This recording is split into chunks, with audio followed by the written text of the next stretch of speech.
Good afternoon, everyone. Good afternoon, everyone.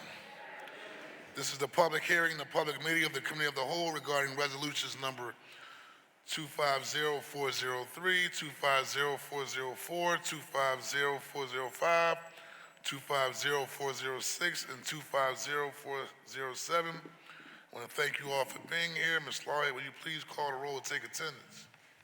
Councilmember Squilla, Councilmember Gautier, Councilmember Driscoll, Councilmember Lozada, Councilmember Bass, Councilmember Phillips, Councilmember O'Neill, Councilmember Gilmore Richardson, Councilmember Thomas, Councilmember Jones, Councilmember Young, Councilmember Harity, Councilmember Ahmad, Councilmember Landau, Councilmember Brooks, Councilmember O'Rourke, Council President Johnson. Present. Thank you. A quorum of the committee is present, and this hearing is now called to order. Ms. Laurie, will you please read the title of the resolutions? Resolution number 250403, appointing Chris Cullum to the Board of Directors of the Center City District. Resolution number 250404, appointing Alan Daum to the Board of Directors of the Center City District. Resolution number 250405, appointing Jim Pearlstein to the Board of Directors of the Center City District. Resolution number 250406, reappointing Carol Watson to the Board of Directors of the Center City District. Resolution number 250407, reappointing Tina Biles Williams to the Board of Directors of the Center City District. Thank you, Ms. Laurie. Will you please call the first panel to testify on the Center City District appointee resolutions? Paul Levy from the Center City District. How you doing, Paul? Just state your name and title for the record, and please begin your testimony. Thank you very much. My name is Paul Levy. I'm chair of the board of the Center City District and very pleased to be here. Let me apologize on behalf of Prima Gupta, the CEO, who has been in that role since January. She is out of town dealing with an ailing parent at this time, so she could not be here. I'm very pleased to testify in favor of the past listed resolutions, and in keeping with the provisions of Bill 727, which in 1990 authorized the creation of the Center City District, I want to testify in favor of all 5 nominees. 3 are individuals recommended by our board of directors at their February 2025 meeting to fill vacant seats. Another 2 are filling a different set of vacant seats. The 2 board members we have for renewed terms are Tina Biles Williams and Carol Watson. We have 2 seats that are vacated that will be occupied until December 2029. Chris Cullen, who's the Chief Operating Officer of Thomas Jefferson University, and Jim Pearlstein, the CEO of Pearl Properties, and then 1 seat that has been vacated with an expiration term of December 2028, and that would be proposed to be filled by Alan Daum, CEO of Alan Daum Real Estate. I've attached to my testimony brief professional bios of each of the 5 new individuals and renewing individuals. Were these nominees to be approved, the board's composition would be 28% minority, 38% women, with a very strong mix of commercial, office, hospitality, retail, and cultural representation. That list of the remaining board members is also attached. Thank you very much for this opportunity to testify, and I'll take any questions you may have. Thank you very much. Any questions or comments from members of the committee? The chair recognizes the gentleman from the 5th Councilman District, Councilmember Jeffrey J. Young. Thank you, Mr. President, and good afternoon, Mr. Levy. Thanks for being here. Just a quick question. For the board composition and makeup of the board, is there any representation from this body on that board? Does City Council have like a seat on that board? Traditionally, there has not been a member of City Council. The approach has always been to have property owners, businesses, and representatives who then are approved by this body. Thank you. I mean, I asked that because those same property owners and businesses come to us, myself, I'm sure Council President Johnson and Councilmember Squilla as well, with issues that they have regarding just overall quality of life stuff in Center City outside of the things that you all deal with. I mean, I've even had complaints of property owners about Center City District, right? And so we're just trying to figure out how, we as a body can have a voice, because you are a taxing authority that essentially, that some members, everyone's not going to like it, right? And you are a taxing authority, and we are essentially held accountable to some of those members as well. So I just wanted to throw that thought out there. Understood. And I would just say we welcome free and open communication, which we have with every member of City Council, so do not hesitate to bring any problems to my attention or to Prima, and I know you've addressed several to her. We welcome that conversation. Thank you so much. Thank you, Mr. President. Thank you very much. Are there any other questions or comments from members of the committee? Are there anyone else witnesses to testify on these resolutions? Chair recognizes Councilmember Dr. Anthony Phillips. Just a quick question, which is burning for me. I just want to make sure that this board, Paul, if you could speak on it, can talk about what do they see as part of their vision? What do they see as the most viable strategies for repurposing vacant office spaces in Center City? Sure, I'd be glad to address that. As you know, we've been very fortunate. This body passed a 10-year tax abatement back in 1997, and we've had extraordinary success as a city converting more than 40 major buildings, 10 million square feet from office to residential. One way to put it is we've done the easy buildings in the last 20 years, and we have the challenge now of a lot of buildings that don't lay out easily for conversion. And so certainly we are open to a discussion whether there could be, as the mayor has proposed, possibly a 20-year abatement for certain buildings. I think we do need some new tools for some of the harder buildings to do. So a very good track record, but we may need to do more as we move forward, and we'd be glad to share the recommendations that we've given to the administration in that regard. Quick, is residential the only option, just out of curiosity, or is there anything else for like entertainment purposes or community purposes, whatever that we can? I mean, one, I think you're raising an excellent point. There are a lot of people nationally saying that our downtowns have frankly overcommitted to only office, and that what we really need to do is diversify. Residential is just one of those things. Obviously, education and research, hotels, we've converted many buildings, but you're right, entertainment and other uses, and I think the real challenge of the next several years is to maintain as many office jobs as we can and everything they support, but to think about new industries that we have here. Life sciences obviously is doing well in University City because of proximity, but we need to think differently going forward. Thank you, Paul. Thank you, Council President. Right. Thank you very much. Any other comments from members of the committee? Any other witnesses here to testify on the appointment resolutions? Hearing none, this concludes the hearing. Thank you very much. Thank you very much for the opportunity.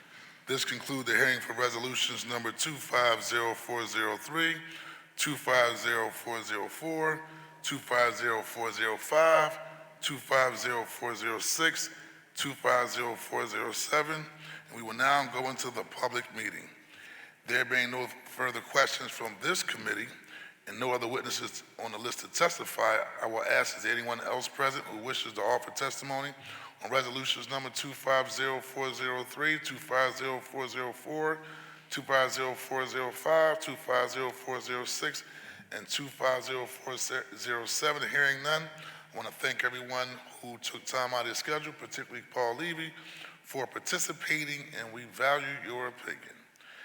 As we are now in our public meeting to consider action on the following bills: 250403, 250404, 250405, 250406, and 250407. Ms. Lawhead, please call the roll. Councilmember Squilla. Councilmember Gautier. Councilmember Jones. Councilmember Young. Councilmember Driscoll. Councilmember Lozada. Councilmember Bass. Councilmember Phillips. Councilmember O'Neill. Councilmember Gilmore Richardson. Councilmember Thomas. Councilmember Harity. Councilmember Ahmad. Councilmember Ahmad. Councilmember Dr. Nina Ahmad. Dr. Nina Ahmad. Councilmember Landau. Councilmember Brooks. Councilmember O'Rourke. Council President Johnson. Present. The chair recognizes Councilmember Majority to Gilmore Richardson for motion on resolutions 250403, 250-405, 250-406, and 250-407. Thank you, Mr. President. I move that resolutions number 250403, 250404, 250405, 250406, and 250407 be reported from this committee with a favorable recommendation, and that the rules of council be suspended as to permit first reading of this bill, of these resolutions at the next session of council.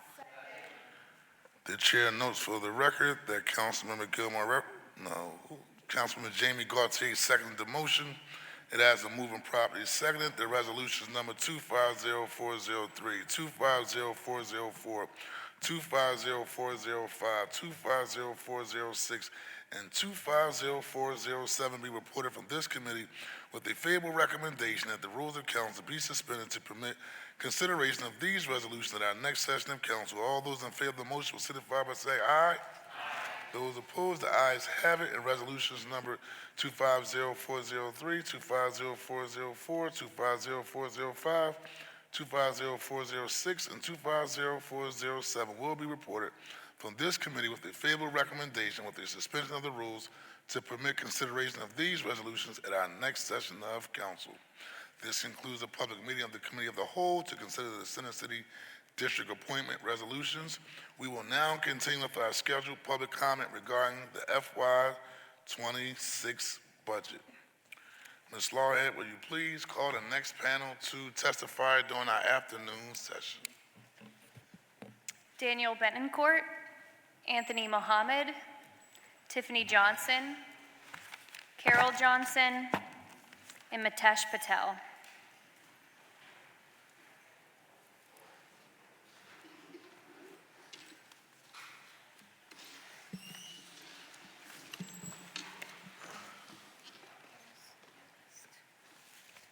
Please state your name for the record and please begin your testimony.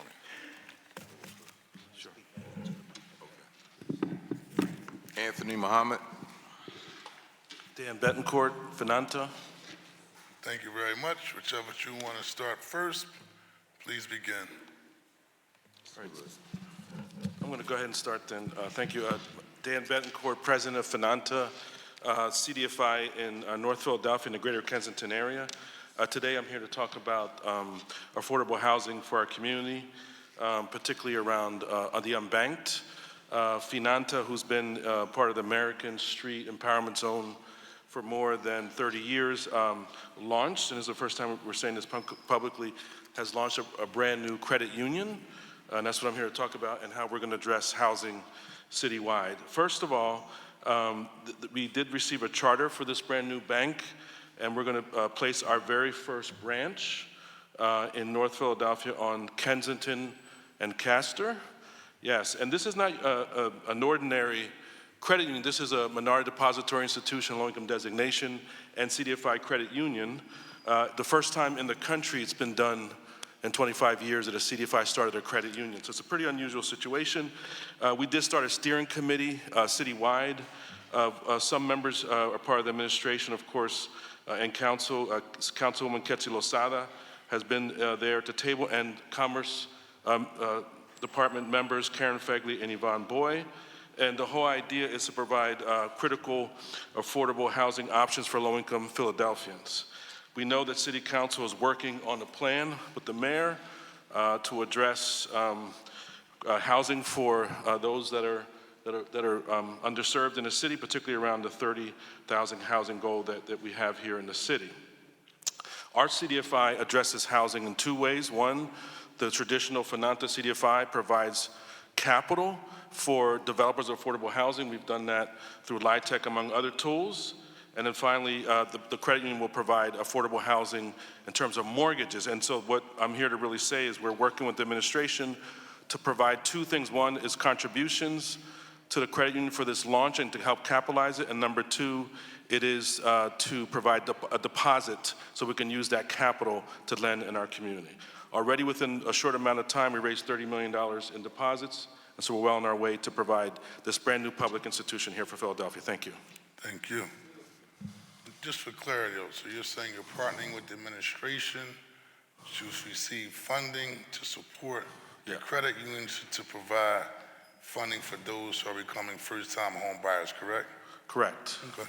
That's all I wanted to know for the record. Thank you very much. Go ahead, sir. Yes, good afternoon, Council President and council members. My name is Anthony Muhammad, and I'm the owner of AM Electric Incorporated, an electrical contracting company right here in North Philadelphia. We've been in business since 2002, doing residential commercial work all across the city. We're a small team, just over 10 employees, but we're proud of the work we do and the people we serve. I'm here today because the city's business taxes are holding us back, plain and simple. We've been busting our backs to keep the lights on, literally, and to keep good employees employed.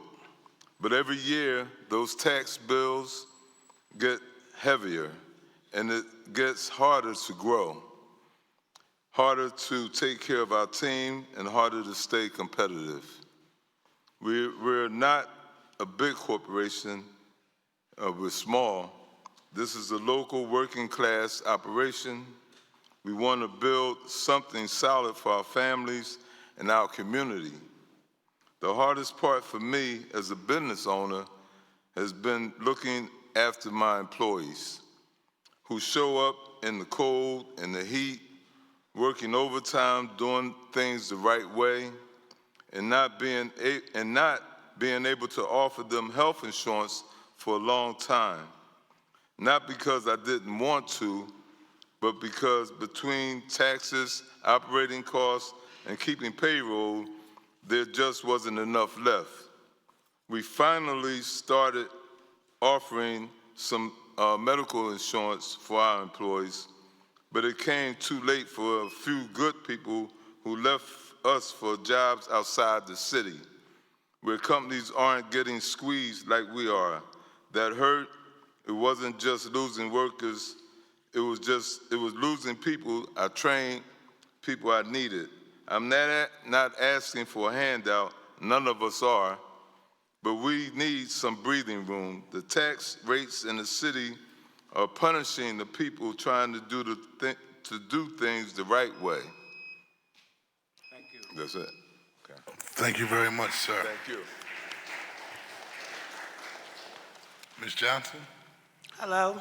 Hi, my name is Tiffany Johnson. I'm here today to give my testimony about my experience with different city-owned funded programs, PHDC, Built for Last, TAP. I've been dealing with these programs for the last couple years, and they have helped me and my family, especially my elderly mother that just got out of the nursing home.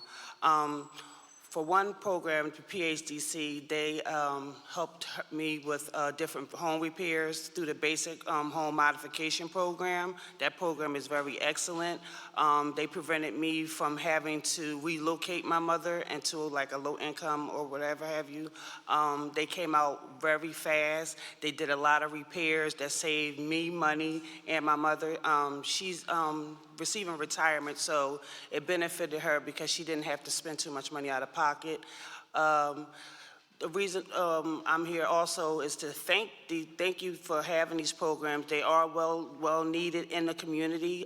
They help elderly, low income, people with mental health issues, and just people that just can't afford to do repairs. And I think there should be funding sent to these programs because they do help and they do assist people in the community. Thank you very much.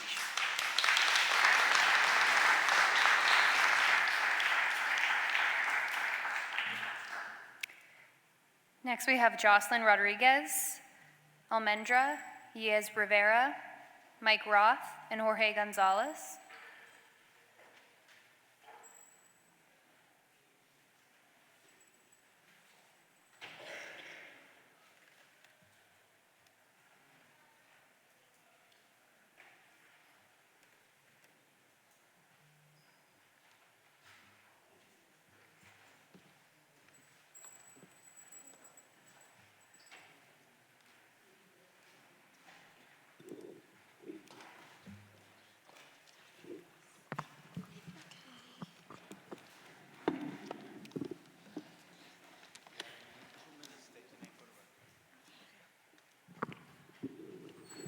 State your name and please begin.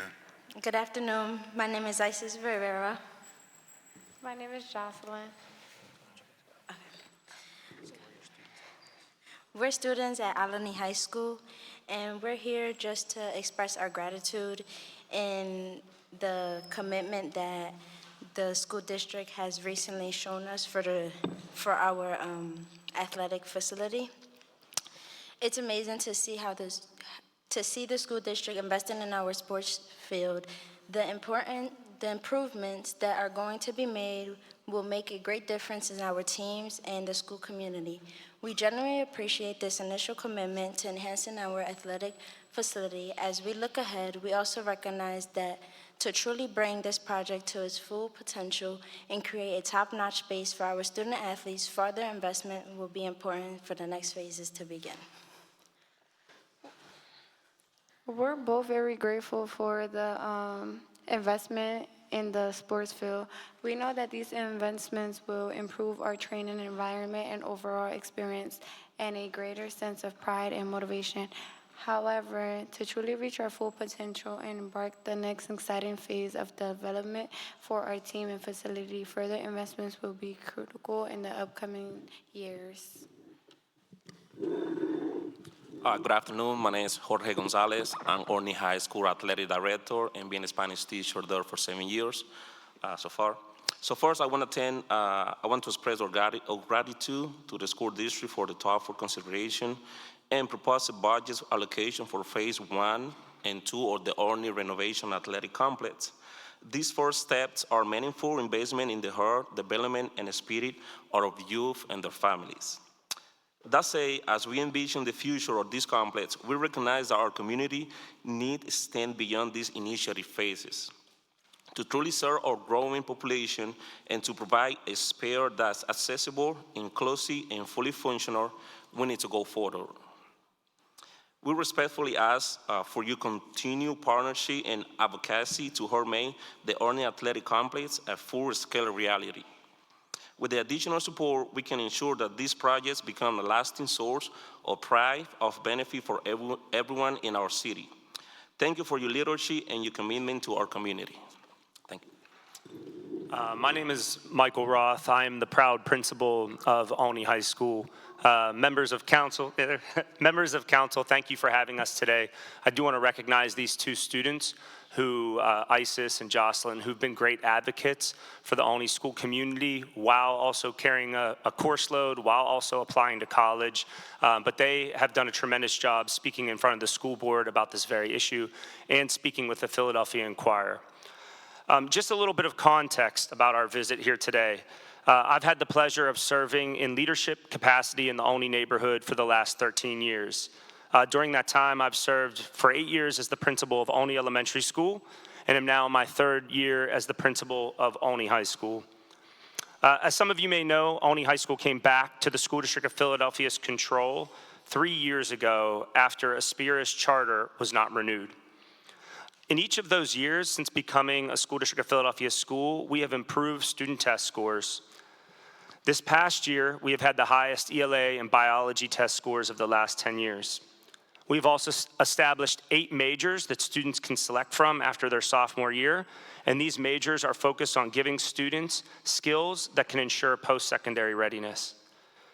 We are also proud to boast 17 active sports programs. Both of our boys and girls lacrosse team were in the playoffs yesterday. If my voice is a little hoarse, it's because I was cheering them on. Girls won, boys lost. Lacrosse team, lacrosse. As you've heard from our students, our school community has been advocating that the student athletes no longer have to play in an unacceptable sports complex. I am proud to say that since the school's team's advocacy, the School District of Philadelphia has proposed $7.15 million investment to build a new and modern field house and put in new fencing. Yeah, we're really excited about that. Woo! This will also add bleachers and a few other items. A vote for approval of this funding is scheduled to go in front of the school board this month. We are grateful to the School District of Philadelphia leadership team and are hopeful for that approval from the board this month. The student athletes, athletic director, and myself have come to council today to celebrate these needed investments. But we are also asking that City Council, the mayor, and others do not forget that even with these investments, the sports facilities the students and the community deserve will only be half done. I just need 30 more seconds and then I'm done. Our hope is to secure funding for the additional $10 million needed to allow for modern fields and a track where students can safely compete. They cannot run on the track right now.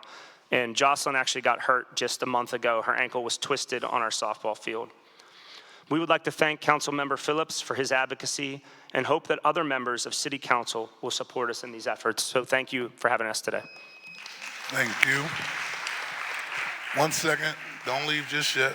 Don't leave just yet. One, I would like for Dr. Councilman Phillips just to speak on this because he's like the lead advocate. But anytime we have young people in the room speaking truth to power, and I know when we have other folks come in the room, we get all up and we take pictures with them and smile. But let's stand up and give a round of applause to these young people for doing the right thing.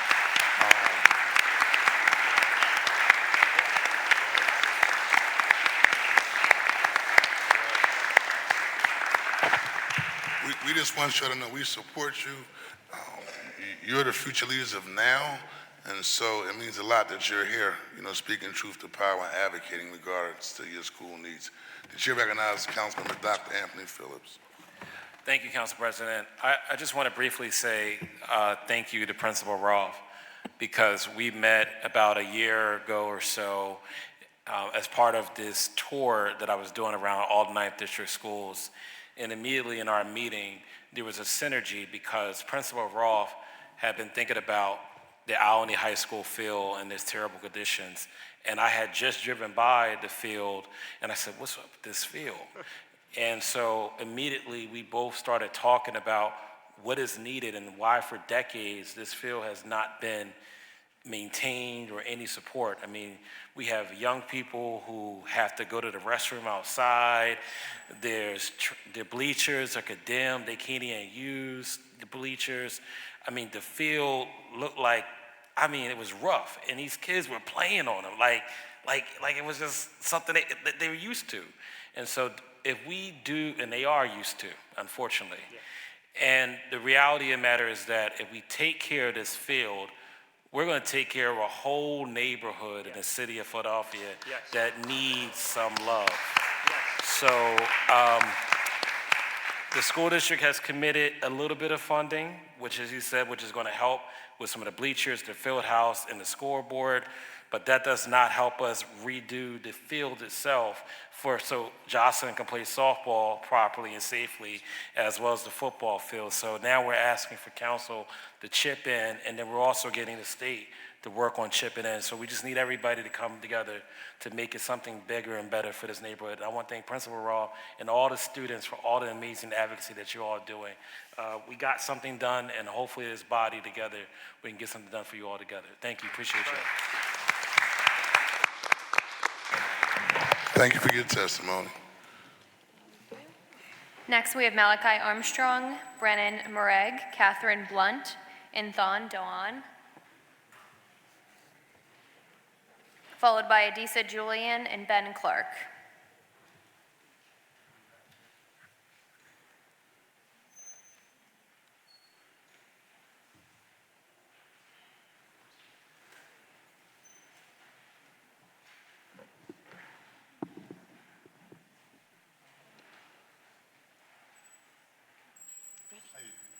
Please state your name for the record and please begin your testimony.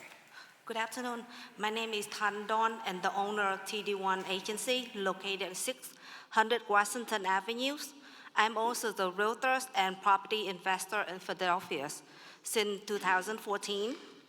TD1 Agency was established to sell insurance and assist many business owners in many different ways.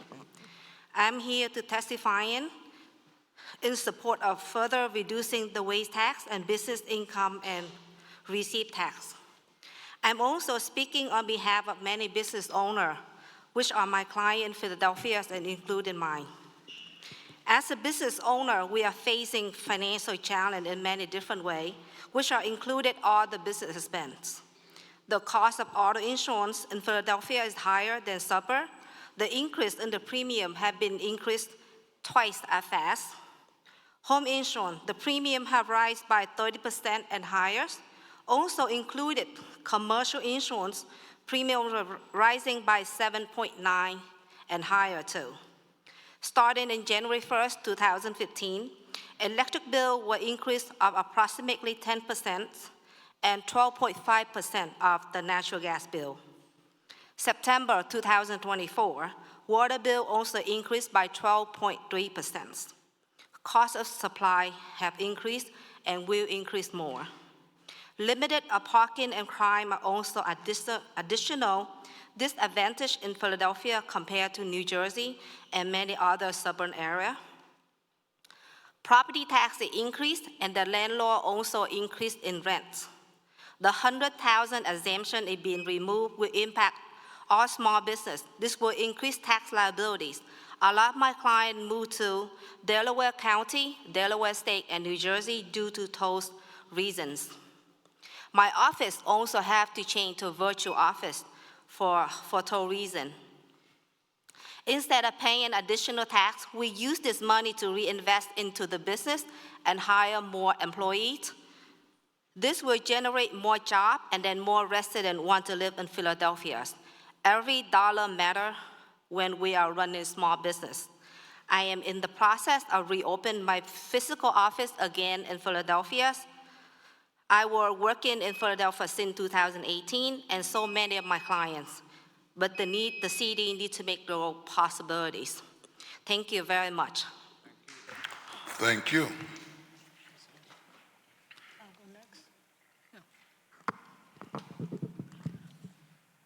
Good afternoon, Council President and council members. I am Catherine Blunt, currently in the 3rd District, and formerly from the 5th District, Jefferson Manor. I am here to voice concerns regarding Resolution 250214. I am not opposed to the passage of a city budget that assesses, plans for, and addresses the big picture in which the here and now, as well as anticipates the economic reality of the city, state, and country, in the immediacy and in the distant future. The economics of all are intertwined. Hopefully, we acknowledge the economic recession.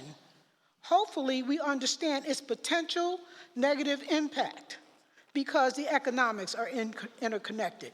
We understand that our fiduciary responsibility goes beyond the immediacy of our current term in office. It goes to also a responsibility for our constituents, the city, and the other terms of office of other office holders, and extends beyond the current generations to future ones as well.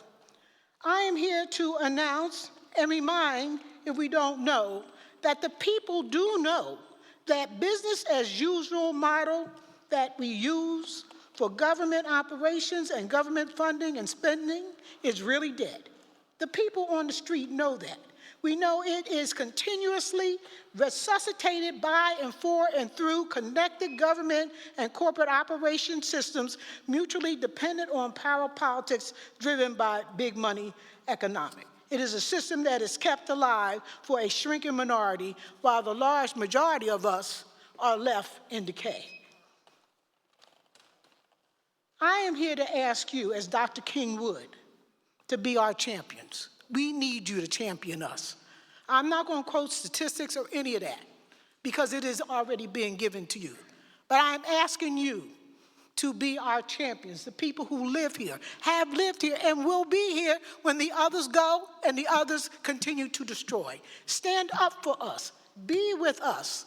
Hear our voices. Share our concerns and work for us. Thank you.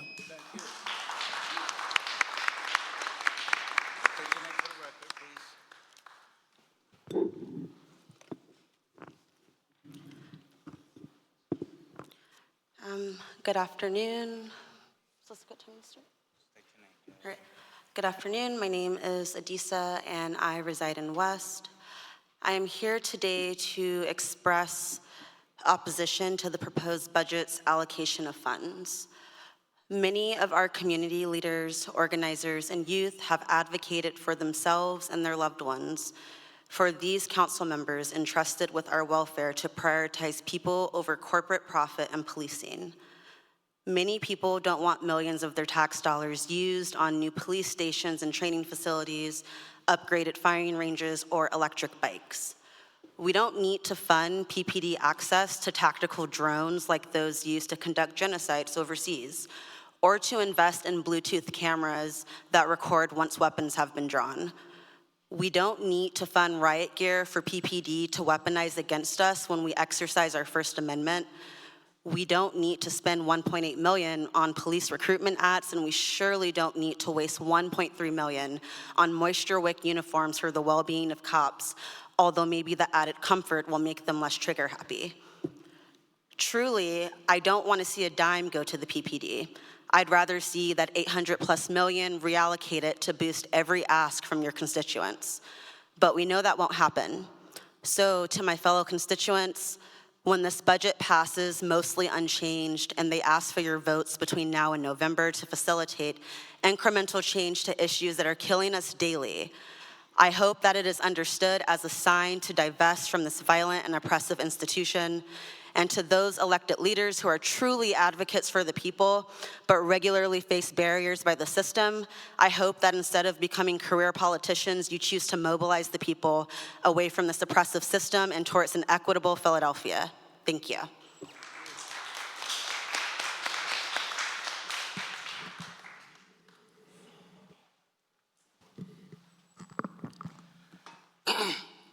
Thank you all for hearing me on behalf of the Covenant House Youth Shelter, Pennsylvania. I'm Malachi Armstrong, Covenant House alumni, ambassador, youth advocate, author, and transformational speaker. In 2012, the Covenant House saved my life.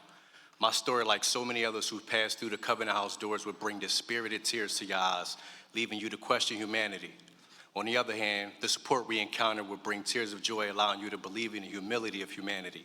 I've discovered that people who dedicate themselves to this line of work are raising young adults like myself, that their titles and positions far surpasses expectations and encompasses so much more. From employment processes, housing, transportation, food, clothing, parenting, sibling, mentoring type relationships, teaching life skills such as paying bills, accountability, etc., are surface and dare not to compare to the life-saving efforts of staff members pulling crying youth off the edge when our early lives has plummeted. Today, as an author and speaker, I empower people to destroy the limits of circumstances and become leaders of life. And I stand with you today, humble, honored, and hopeful for every youth stuck where I once stood, asking you, our decision makers, to make one better decision. Invest, not just in charity, but in commitment to our children, our community, and our country.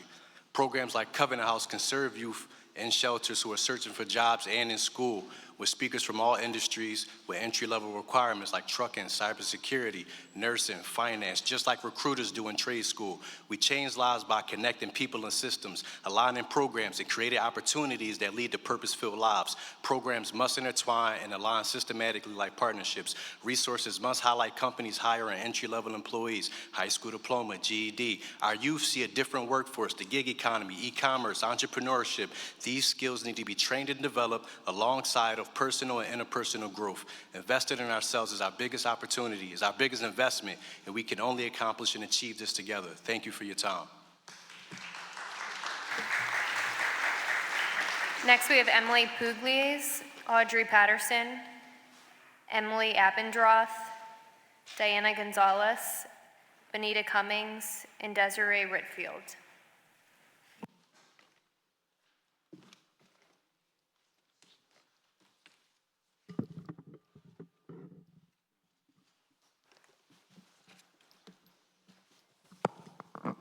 To state your name for the record and please begin.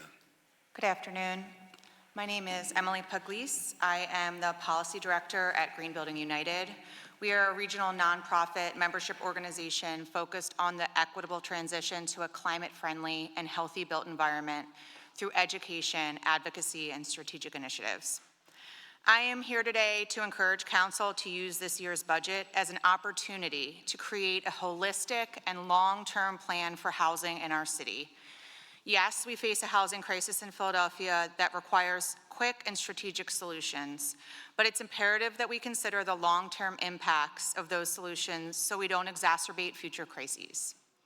In 2024, the Parker administration released their energy poverty alleviation strategy, which found that a quarter of low-income households spend nearly 20% of their total income on energy alone. The report also states that 70% of single-family homes lack basic air sealing. We know how to tackle these challenges. Build on the success of the integrated approach championed by the Philadelphia Energy Authority's Built to Last program, while continuing to improve Philadelphia's building energy code to ensure all housing investments citywide are working proactively to combat this energy poverty crisis. At the same time, utility costs are continuing to skyrocket, as evidenced by recent rate change cases by the Philadelphia Gas Works and Philadelphia Water Department. Climate change will continue to exacerbate these costs in the years ahead, so now is the time to take definitive action to make our housing stock more energy efficient and resilient. If we don't take action now, we are merely pushing these costs onto homeowners and renters in this city, many of whom are already struggling to pay bills. Lastly, City Council must remember that Philadelphia and the rest of the nation faces cuts to federal funding and investments, including the LIHEAP program that helps our most vulnerable neighbors cover the cost of housing. Council should be considering investments in direct energy assistance programs and complementary initiatives like the shallow rent subsidy program to decrease the long-term carrying costs of housing and guarantee our residents comfort and safety in their home.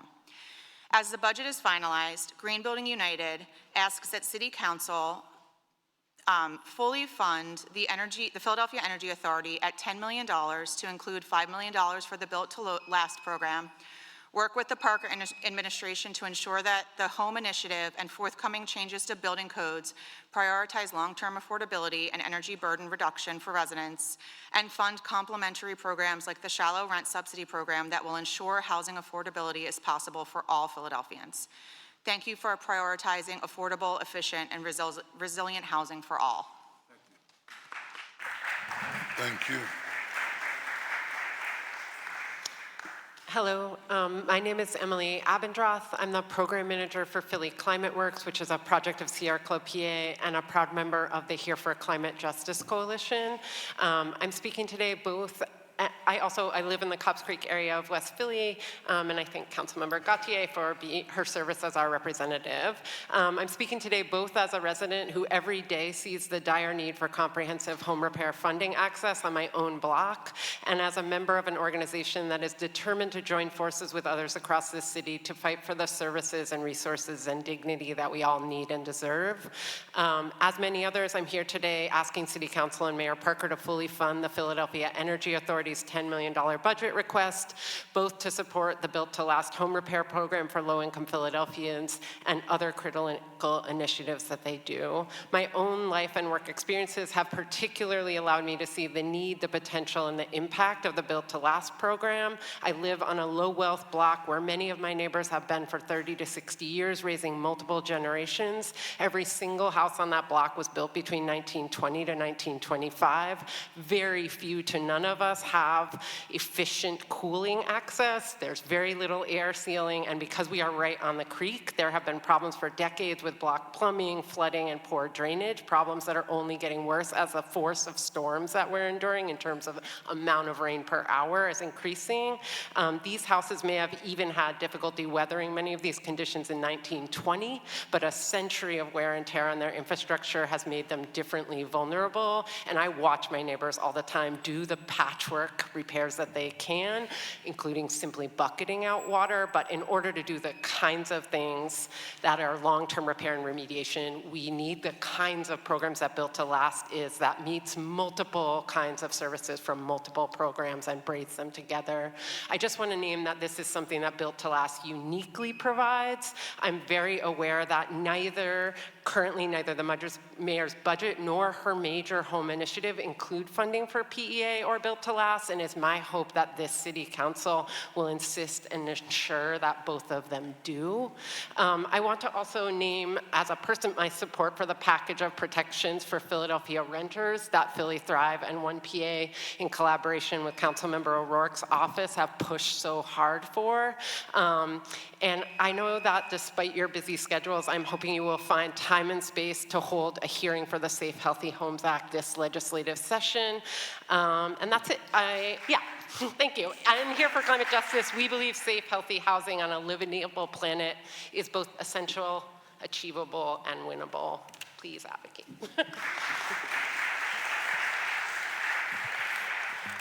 Welcome back. Good afternoon, Council President Kenyatta Johnson and two council members.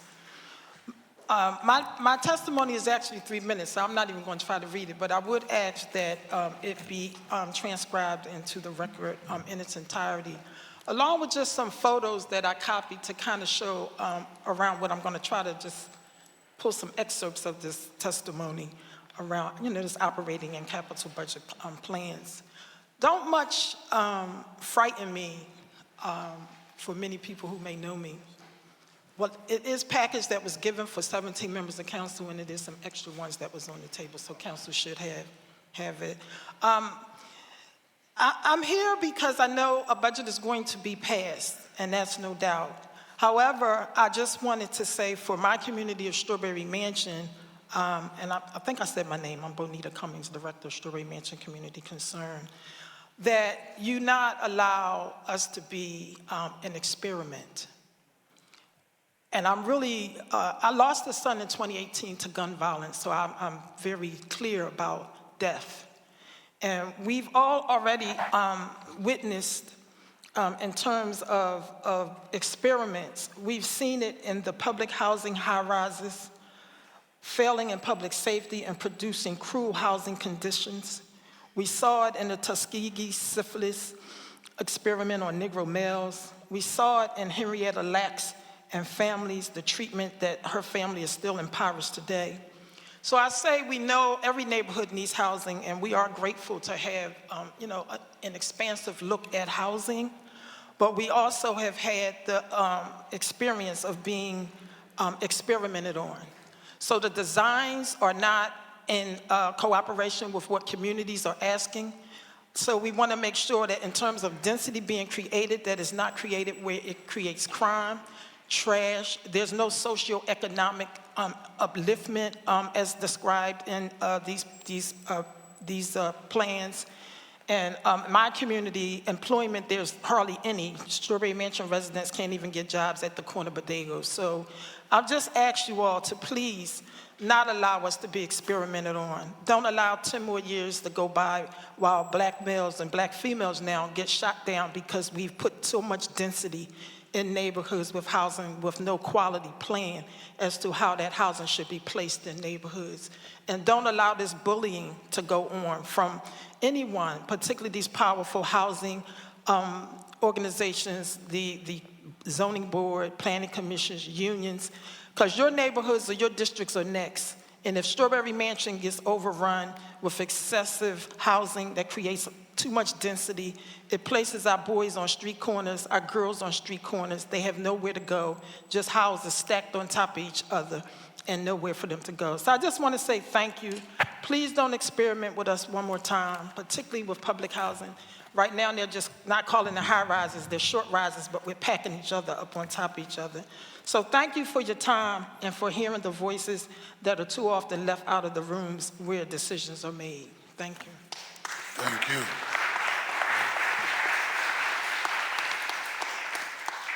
Next, we have Rob Zaritsky and Burnell Goodman, followed by Mitesh Patel, Jigar Mehta, Locke Pham, and Michael Pennyman.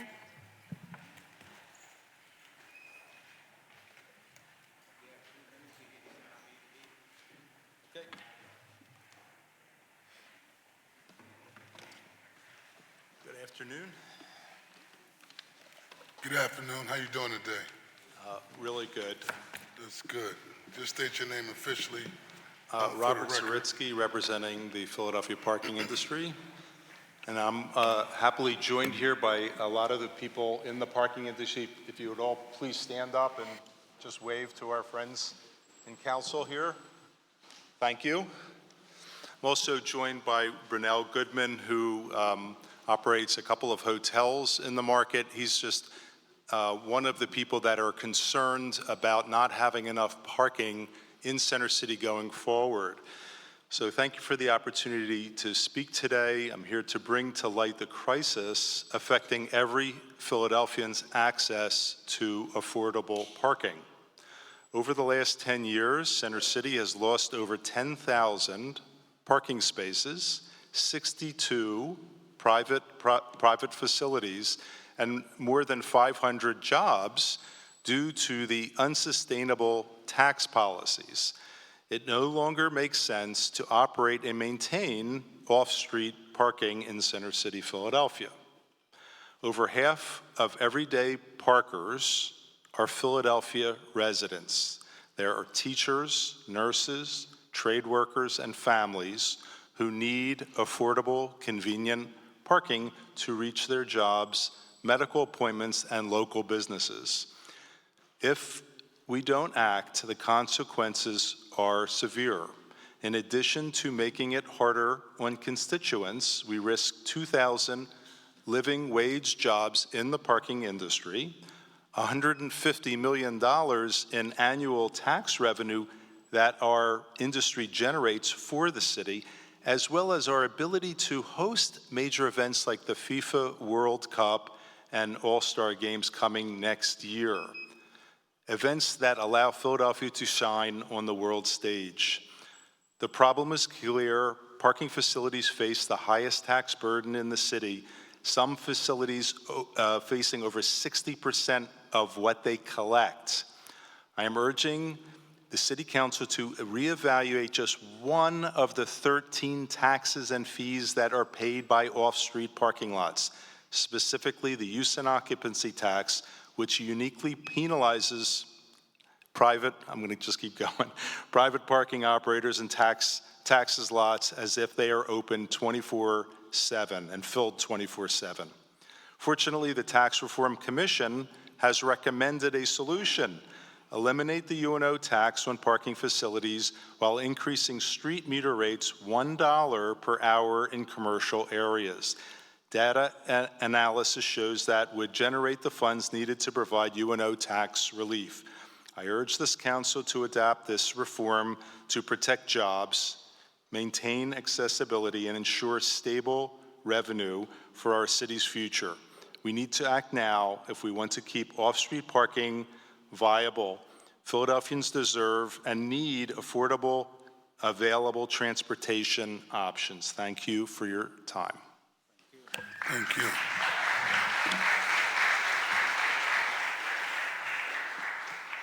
Good afternoon, Council President, fellow council members. My name is Bernell Goldman. I'm the area GM for the Windsor Suites Hotel and the Motto by Hilton, Philadelphia Rittenhouse Square. Between those two hotels, we have well over 100,000 guests, tenants, visitors that stay at our combined hotels every year, and we employ at least 75 employees directly, and then indirectly with our partners, there has to be well over 100 other people that work on the building with our restaurant partners and other vendors that support our hotel. I just wanted to kind of echo some things that Rob just mentioned. Just overnight parking at our hotel, at most hotels in the city are anywhere from $65 to $75. So if you think about it, a guest that may pay that times two because they come in on a Friday or Saturday, right? And the room rate isn't much more than the cost of that parking. If you combine the 2 days and add them together, it's like paying for a third night if you're staying for 2 nights. So, and this is just everyday folks that are staying at the hotels, right? After the pandemic, we do rely on more leisure business than we do business travelers. So this is mom and pops. These are people that that do staycations and your relatives that come and stay at our hotels. A lot of our employees choose to park because of the limitations with SEPTA. We all know what's going on with that currently right now. So our employees do depend on parking as well, but it is expensive. As you will know, the hotels pay 15% tax, 15.5% tax, but the parking right now is even higher than that at 22.5. So if you think about it, the parking's, the higher the tax for our parkers, the worse it's going to be for those 100,000 guests, those tenants, those residents, everyone who comes to stay, and our employees that stay at our hotel. So I'm just asking you to not increase that tax because it will have an effect on all of your friends, families, visitors, anyone who's coming to the city of Philadelphia. It'll just be passed right on to them. Thank you. Thank you.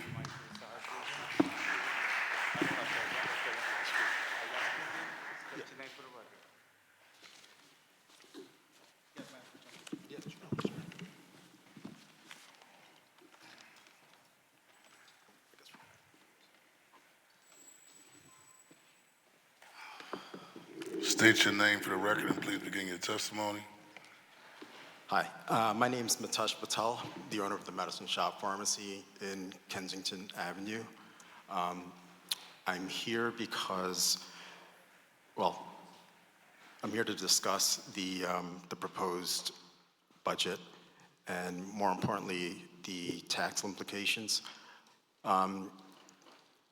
It's weird for me to be talking about it because I am an S-Corp LLC, so I understand that I'm on the BIRT and the revenue side. But I feel like a lot of the businesses in my area are going to be tremendously affected by being unincorporated. I can figure out my taxes on maybe 2 pieces of paper. When I looked at with the credits and the 60% and the different numbers, I feel as though those who are unincorporated are going to have a hard time figuring it out. They will need accountants. They will probably need more resources. And they may also look at possibly not even declaring whatever income just to try and figure out what it is that's being asked of them. I feel as though there could be better ways. I have reached out to the Asian American Chambers, and their recommendations would not increase like the rate of tax that I am seeing that is being proposed on the individuals that are already having a hard time in the community. And having property there, I can already see like the insurance rates are high. We're gonna add on this extra tax. I don't understand how businesses are going to open up in a struggling area.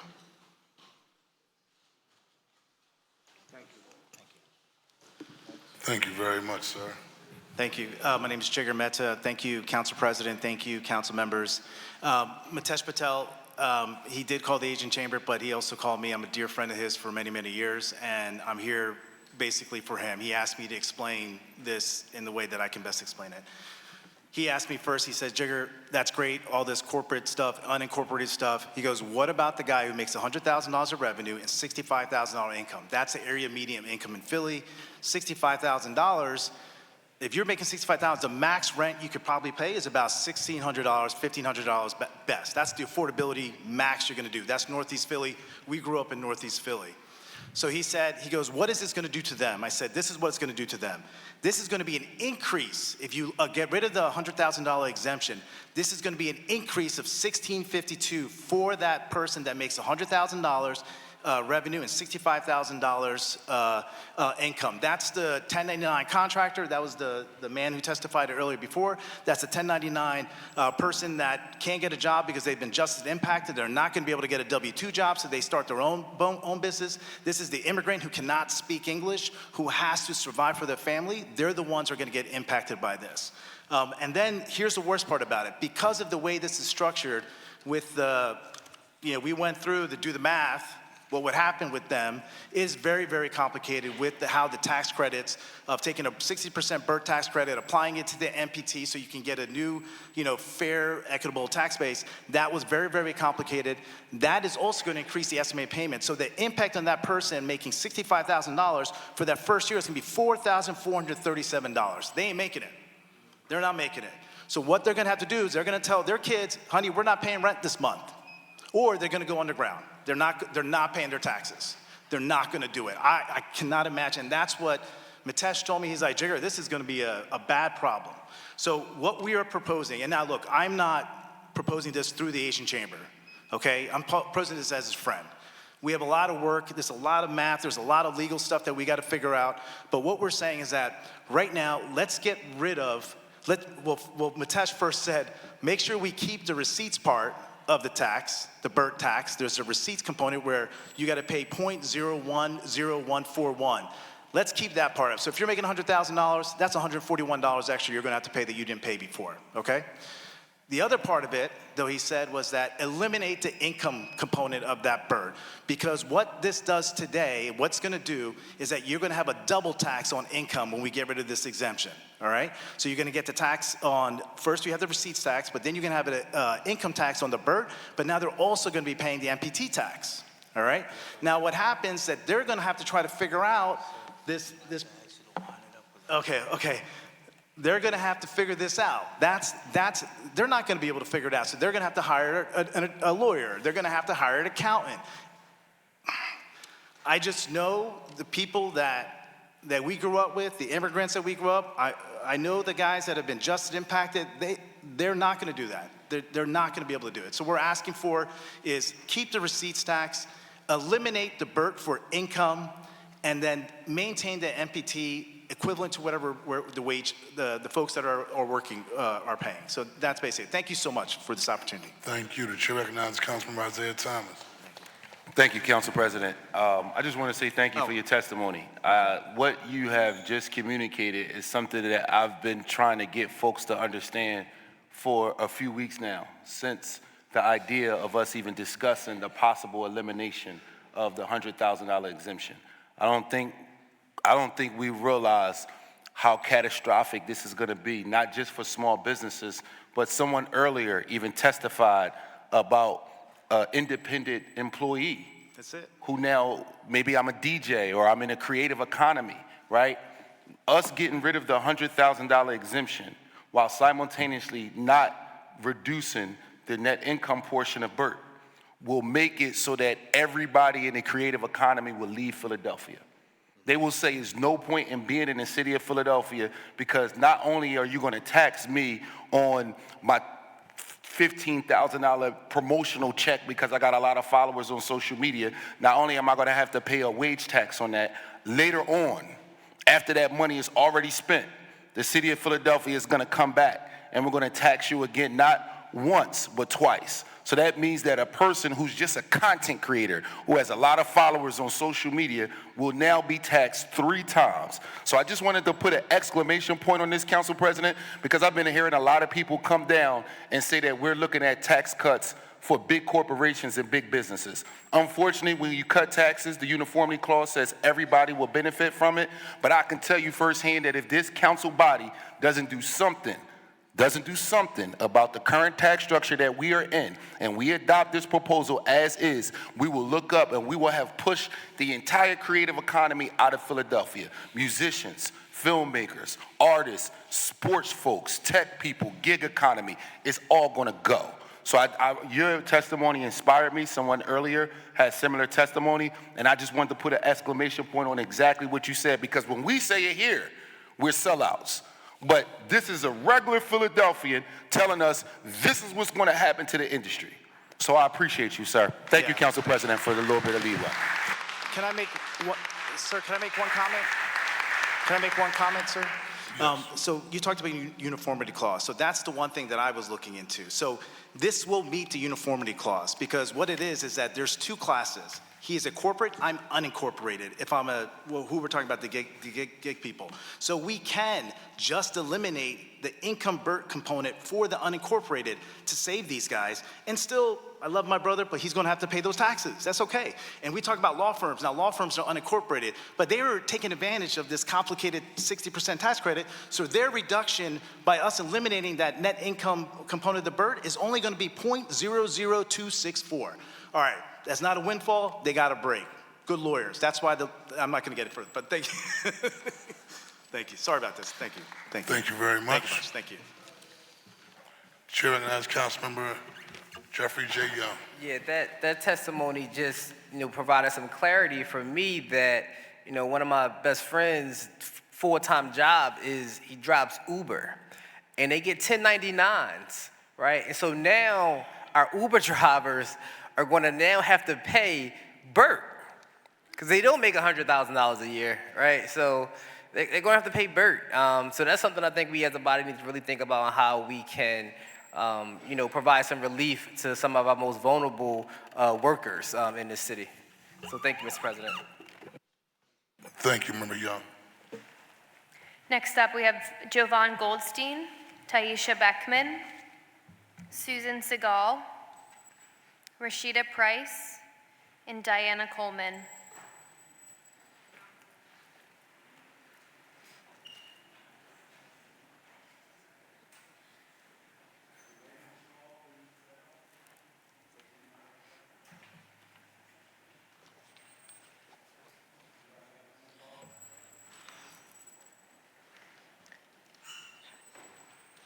Good afternoon. Good afternoon. How are you today? Very well. How are you?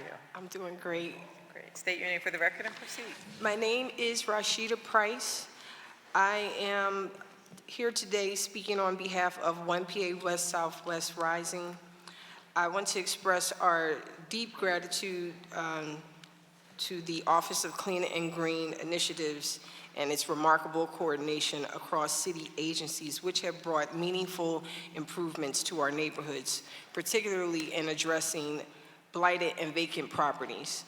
We are encouraged by the progress made and appreciate the openness of L&I staff and city council members in supporting our community-driven efforts to report and resolve unsafe properties.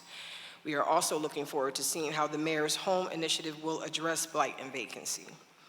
I am here to highlight an urgent gap in our city's approach to property stabilization.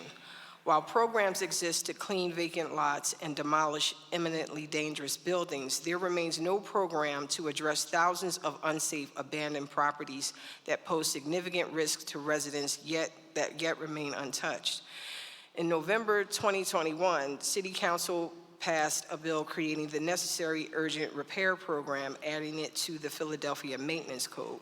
However, despite its passage, the program has never been implemented.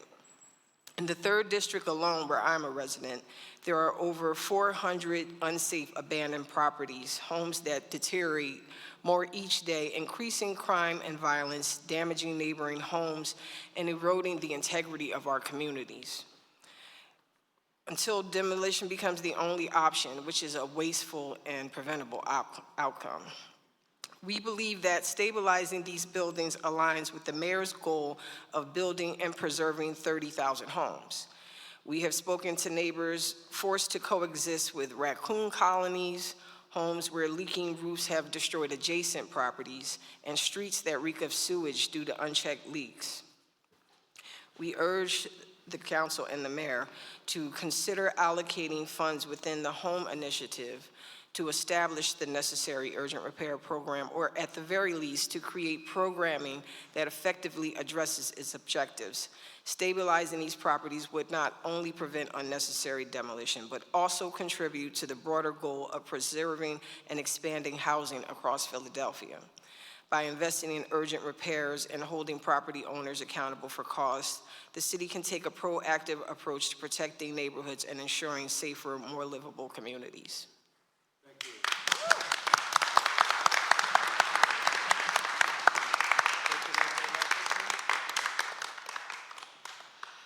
Good afternoon, and thank you for the opportunity to speak to you today about the Mural Arts Program. I'm Susan Siegel. I reside in the 2nd Councilmanic District. Since 1993, I've had the good fortune to partner with Jane Golden in Mural Arts on a variety of projects, and that's 32 years of watching the organization grow. I helped fund and commission a dozen neighborhood murals while running Philadelphia's Welcome America Festival, and while working at a corporate foundation, I helped fund 2 murals depicting the legacy of President Lincoln that included working with 5 school district middle schools, learning about the history of Lincoln and mural making, and those are located in Center City at 8th and Market and 7th and Chestnut, and I hope we've done our part to help beautify and inspire. I also helped oversee and fund the private-public partnership of their office on Mount Vernon Street. And of course, I've participated in numerous paint days and events. From this 3-decade perspective, I come to you today to strongly advocate that Council not only support the $3.7 million budget request, but increase the allocation by $1.5 million for a total funding of $5.2 million. You have heard testimony from others about the impact of their work on artists, students, the incarcerated, and the community writ large. In addition to this impact, the amount of publicity Mural Arts has garnered for Philly is priceless, including national and international articles, news features, and awards. They are an economic driver for tourism and artists. The impact of these tourist dollars is invaluable. Artists and civic leaders throughout the country and world come to Philadelphia to learn from Mural Arts. Mural Arts is a best-in-class organization. As others have testified, for every dollar they receive, they churn out way more value. We know how important Mural Arts is to Philly and how lucky we are to have their creativity, energy, and care here. Their program aligns well with Mayor Parker's safety, economic opportunity, education, and clean green initiatives. It's a wise investment, and I thank you for making the full investment at $5.2 million, and I thank you all for everything you do for the city.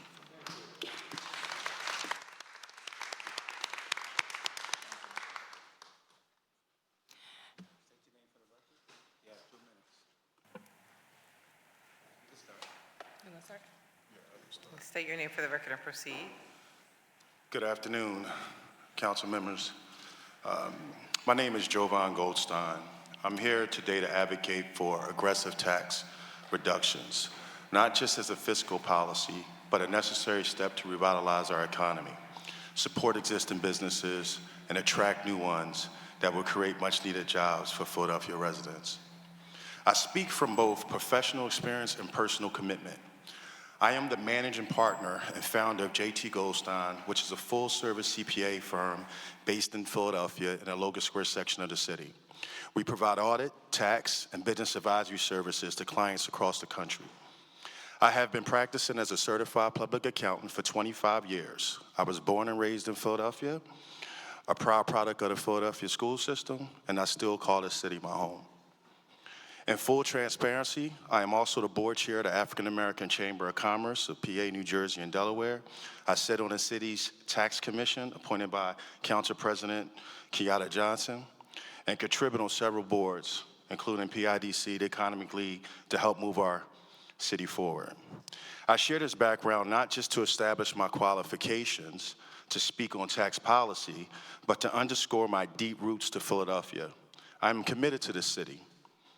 But let me be clear, that's a personal decision. If I were deciding strictly from a business perspective, I would have already moved just my firm a few blocks away to St. Line Avenue, where the tax burden is significantly lower. Now, I don't get paid to offer personal advice. I earn a living by helping businesses make smart business decisions that have to be efficient.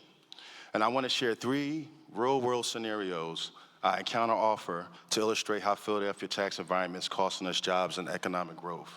Scenario 1, the out-of-town business owner. A prospective client from out of town will call me and ask, should I headquarter in Philadelphia? And after analyzing the cost, revenue potential, and most critical tax implications, I cannot in good conscience recommend Philadelphia unless 100% of their revenue is generated here. Most businesses will have substantially save significantly by just moving to other jurisdictions in our suburbs. Scenario 2, growing a Philly-based business. I have a client based in Philadelphia who provides national services. They've grown from 2 million to 23 million in just 4 years. They love the city, but again, I'm hired to help them stay tax efficient. We're currently analyzing their move right now. And unless something significantly changes, they're likely to take their jobs, tax revenue, and future growth with them. And what's sad about this circumstance is we're not just losing businesses, we're losing the businesses we help grow. Scenario 3, the uncapitalized small business. Another client, small, diverse business, sees fluctuating annual revenue.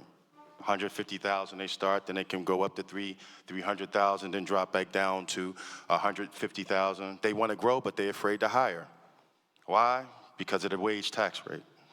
It makes them uncompetitive when hiring talent that can just easily work in the suburbs and receive what we call a raise. That fear of hiring stalls our growth and limits capacity and keeps them trapped in a cycle of underperformance. I'm almost done. I'll close out. These are not hypotheticals. These are daily conversations in my line of work. And in each case, I must give sound business advice, not sentimental advice. If the numbers don't work, I can't tell someone to stay in Philadelphia just because I did. In closing, I'm not here to argue that we shouldn't pay taxes. I believe in paying my fair share. I see the value of our government and what it provides. But I'm deeply concerned about Philadelphia's longstanding trend of job loss and reliance on nonprofits exempt from real estate taxes and the burden we place on wage earners and businesses instead. If we want to grow our city, we must make it competitive. That means making it easier, not harder for businesses to thrive here. That means growing the pie, not slicing it thinner. And that means acting boldly and urgently to reduce our tax burden, or we will continue to lose to the suburbs despite having more assets, more talent, and more potential. Council members, I will continue to live and have my business here, but without serious tax reform, I will also continue to advise my clients that Philadelphia might not be the best place for them to do business. Thank you for your time. Thank you for your testimony. Please state your name for the record and proceed. Good afternoon, council members. My name is Taisha Beckham, and I'm the proud owner of Noor Hair and Wax Salon located in South Philadelphia. Since opening our doors in 2019, we've built more than a business, we've built a community. We currently employ 4 amazing individuals and serve a loyal clientele who see Noor as a safe space, a welcoming space. I'm here today not only as a business owner, but as a resident deeply rooted in Philadelphia's economic future. I urge you to consider how critical tax reform is, especially for small minority business owners like me. Like many minorities, I started Noor with limited capital. Every year, a large portion of our profits are swallowed up by city taxes, business income and receipt tax, net profit tax, and more, leaving very little to reinvest. That means delaying equipment, upgrades, limiting staff raises, and pausing plans to expand. And yet, we keep pushing forward. I'm currently preparing to open a second business, a coffee shop in West Philadelphia, set to launch in 2025. But the current tax climate, I have real concerns about whether I can grow this dream into reality. We're not asking for favors, we're asking for a fighting chance. Every extra tax dollar is a missed opportunity to hire, to invest, to give back. Tax relief would allow us to reinvest in our neighborhood, support other small vendors, and drive local job creation. Philadelphia has the opportunity to lead with policy that supports growth, equity, and sustainability. Tax reform isn't just about tax dollars and cents. It's about creating space for all business owners to succeed. Thank you for your time and your continued commitment to our city's future. Thank you for your testimony today. Calling up Ben Clark, Diana Coleman, Karen Lee, Antoni Lewis, Nancy Garrick,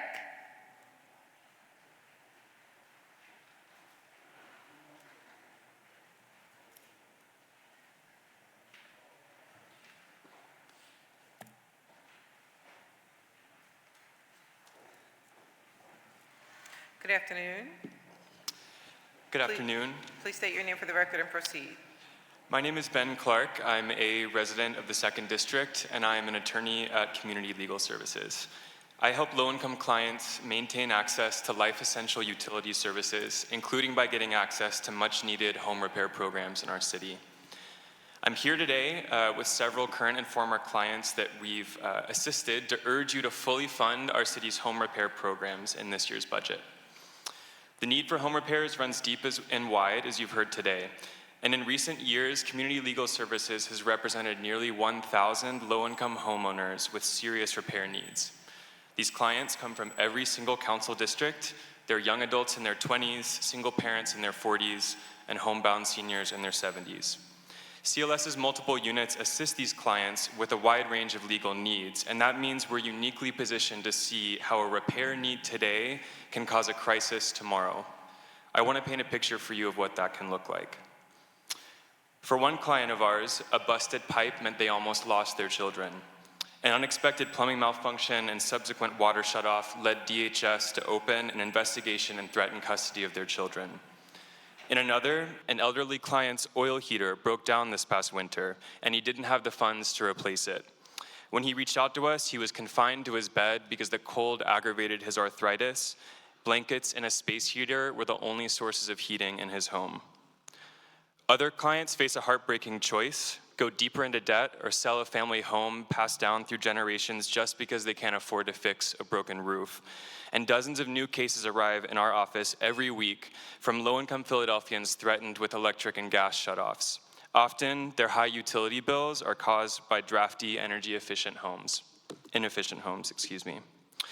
Our city's home repair programs go right to the root of these compounding crises. Repairs save lives. They keep families together. They preserve generational wealth, and repairs keep the lights on, the water running, and the house warm. So I urge you to provide full and robust funding to Built to Last and the Basic System Repairs Program this year and long into the future until every Philadelphian lives in a safe, dignified, energy-efficient home. Thank you. And if I may, I just want to note for the record that several folks were not able to come testify in person today because of work or health obligations, but Council members Bass, Gaudier, Lozada, Squilla, and Young, you'll be receiving testimony from constituent of yours with home repair needs via email. Thank you very much. Thank you. We look forward to receiving it. Okay. Please state your name for the record and proceed. Hello, everyone. My name is Antoine Lewis. I'm a member of 1PA Southwest Rising. I'm here today to talk about our Safe Healthy Homes campaign. I've had friends in my neighborhood forced out of their homes. Unfortunately, there are other people in our shoes who are close to losing their family homes as well because their family can't afford to make home repairs. To make matters worse, the current home repair list has a wait list over 10,000. We don't want to move. We don't want to move. I've been living in West Philly for 25 years. This house has been in my family since 1963. We need Healthy Homes campaign to keep our family living in the community of West Philadelphia. At an alarming rate, people are being forced out of their homes. I would want to stay in my home. Would you like to stay in your home? The current budget proposal actually cuts funding for home repair programs. That's why we are asking for $40 million for basic system repairs and $10 million for Built to Last. Currently, Built to Last has no money in the budget. I want to stay in the community and I need home repairs, not fast cash for my home like most other citizens have to deal with. Does that make sense for a city battling homelessness to cut its budget for home repair programs? I think not. Thank you for your time.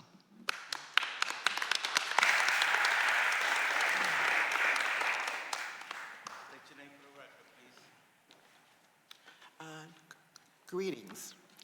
My name is Karen Lee, and I'm a member of 1PA West Southwest Rising. As a member of 1PA, we applaud Mayor Parker's historical home initiative to address these problems. And with a few tweaks, this initiative will reach the people who need it most. However, there is one area that as 1PA we would like to focus on and hope that you support our efforts. Home repair programs like basic systems repair and Built to Last are critical to preserving homes and combating gentrification. The current proposal would actually reduce funding for these programs while increasing home eligibility. That doesn't make sense. The Basic Systems Repair Program already has a backlog of more than 7,000 households to receive emergency repairs that includes plumbing, heating, and electrical problems. All of these are emergency issues that needed to be addressed like yesterday. Raising income eligibility to $100,000 further exacerbates an already extensive list of residents who have waited months, years to receive this service.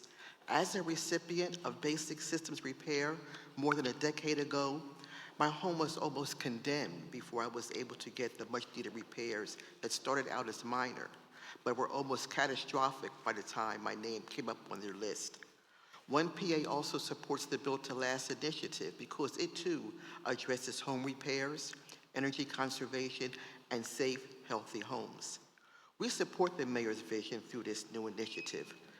And in that support, we're asking for $40 million for basic systems and also $10 million in Built to Last to assist those who need much needed home modifications to city residents who want to maintain in their homes. Thank you for this opportunity. And yes, redevelopment and investment can be beneficial, but never would it prioritize its profit over people. Thank you.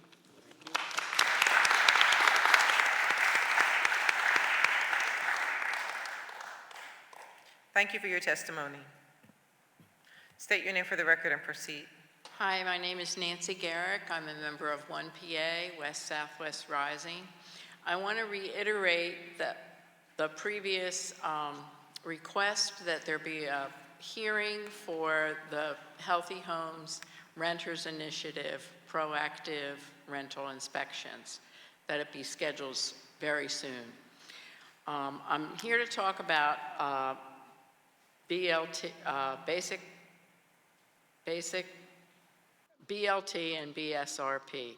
Philadelphia is a city of row homes. When one home falls into disrepair or is demolished, there are problems with the adjacent homes.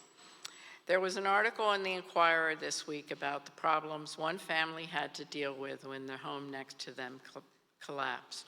We have to remember that we have wonderful housing stock here in Philadelphia, and we need to preserve the homes that we already have. There's no way that we can build our way out of the current housing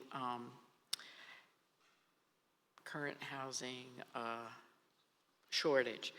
Programs like Built to Last and Basic Systems Repair allow folks to stay in their homes, and we've already heard very compelling testimony of why this is important. It's also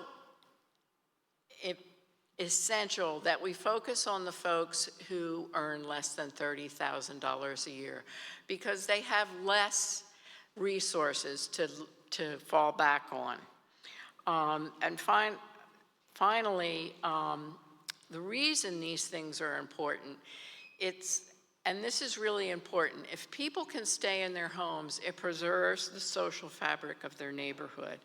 It provides generational wealth for them to pass on to their children. And it also counteracts gentrification.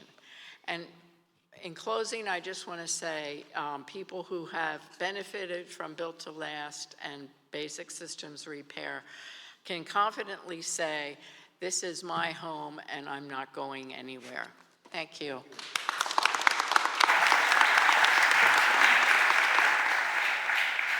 Thank you. Thank you for your testimony. All right, the next group up is Cheryl Dondero, Cherry Brumans, Leslie Corey, Javi Alvarado, Janine Lasisti, Mia McGuire, Jordan Brogan, and Michael Pearson. And apologies for any mispronunciation.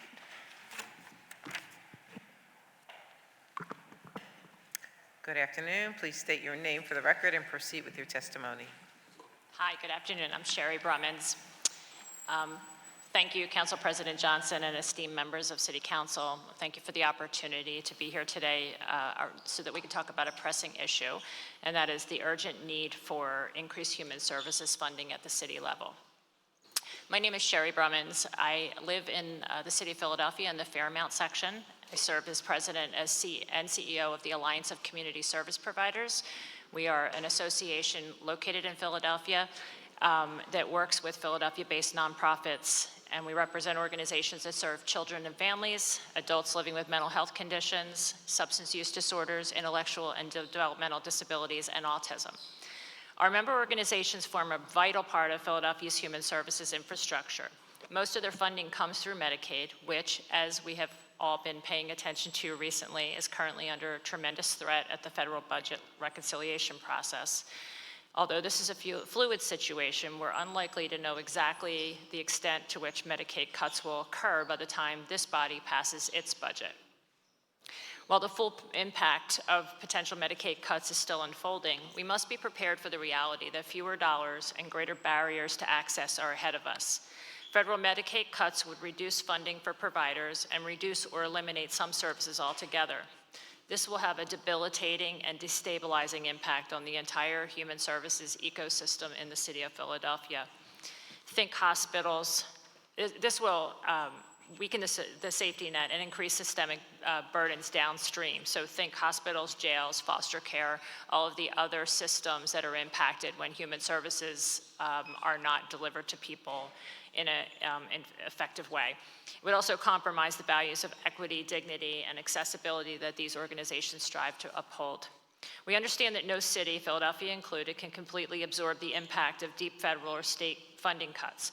What we are asking for is budgetary flexibility so that the city can step in strategically where support is most critical. Despite the challenges we face, I want to acknowledge and appreciate the intentional work that this council and administration have done to support our sector. From the Kensington Caucus to the Majority Leader's Nonprofit Task Force and the Committee on Timely Payments, we've seen a genuine commitment to recognizing the value of human services and those who provide them. Thank you again for your time and leadership and your continued partnership. I'm proud to be joined today by several of our provider member organizations who will offer their own perspective on what's needed to protect and strengthen the safety net in Philadelphia for the individuals who are the most vulnerable among us. Thank you.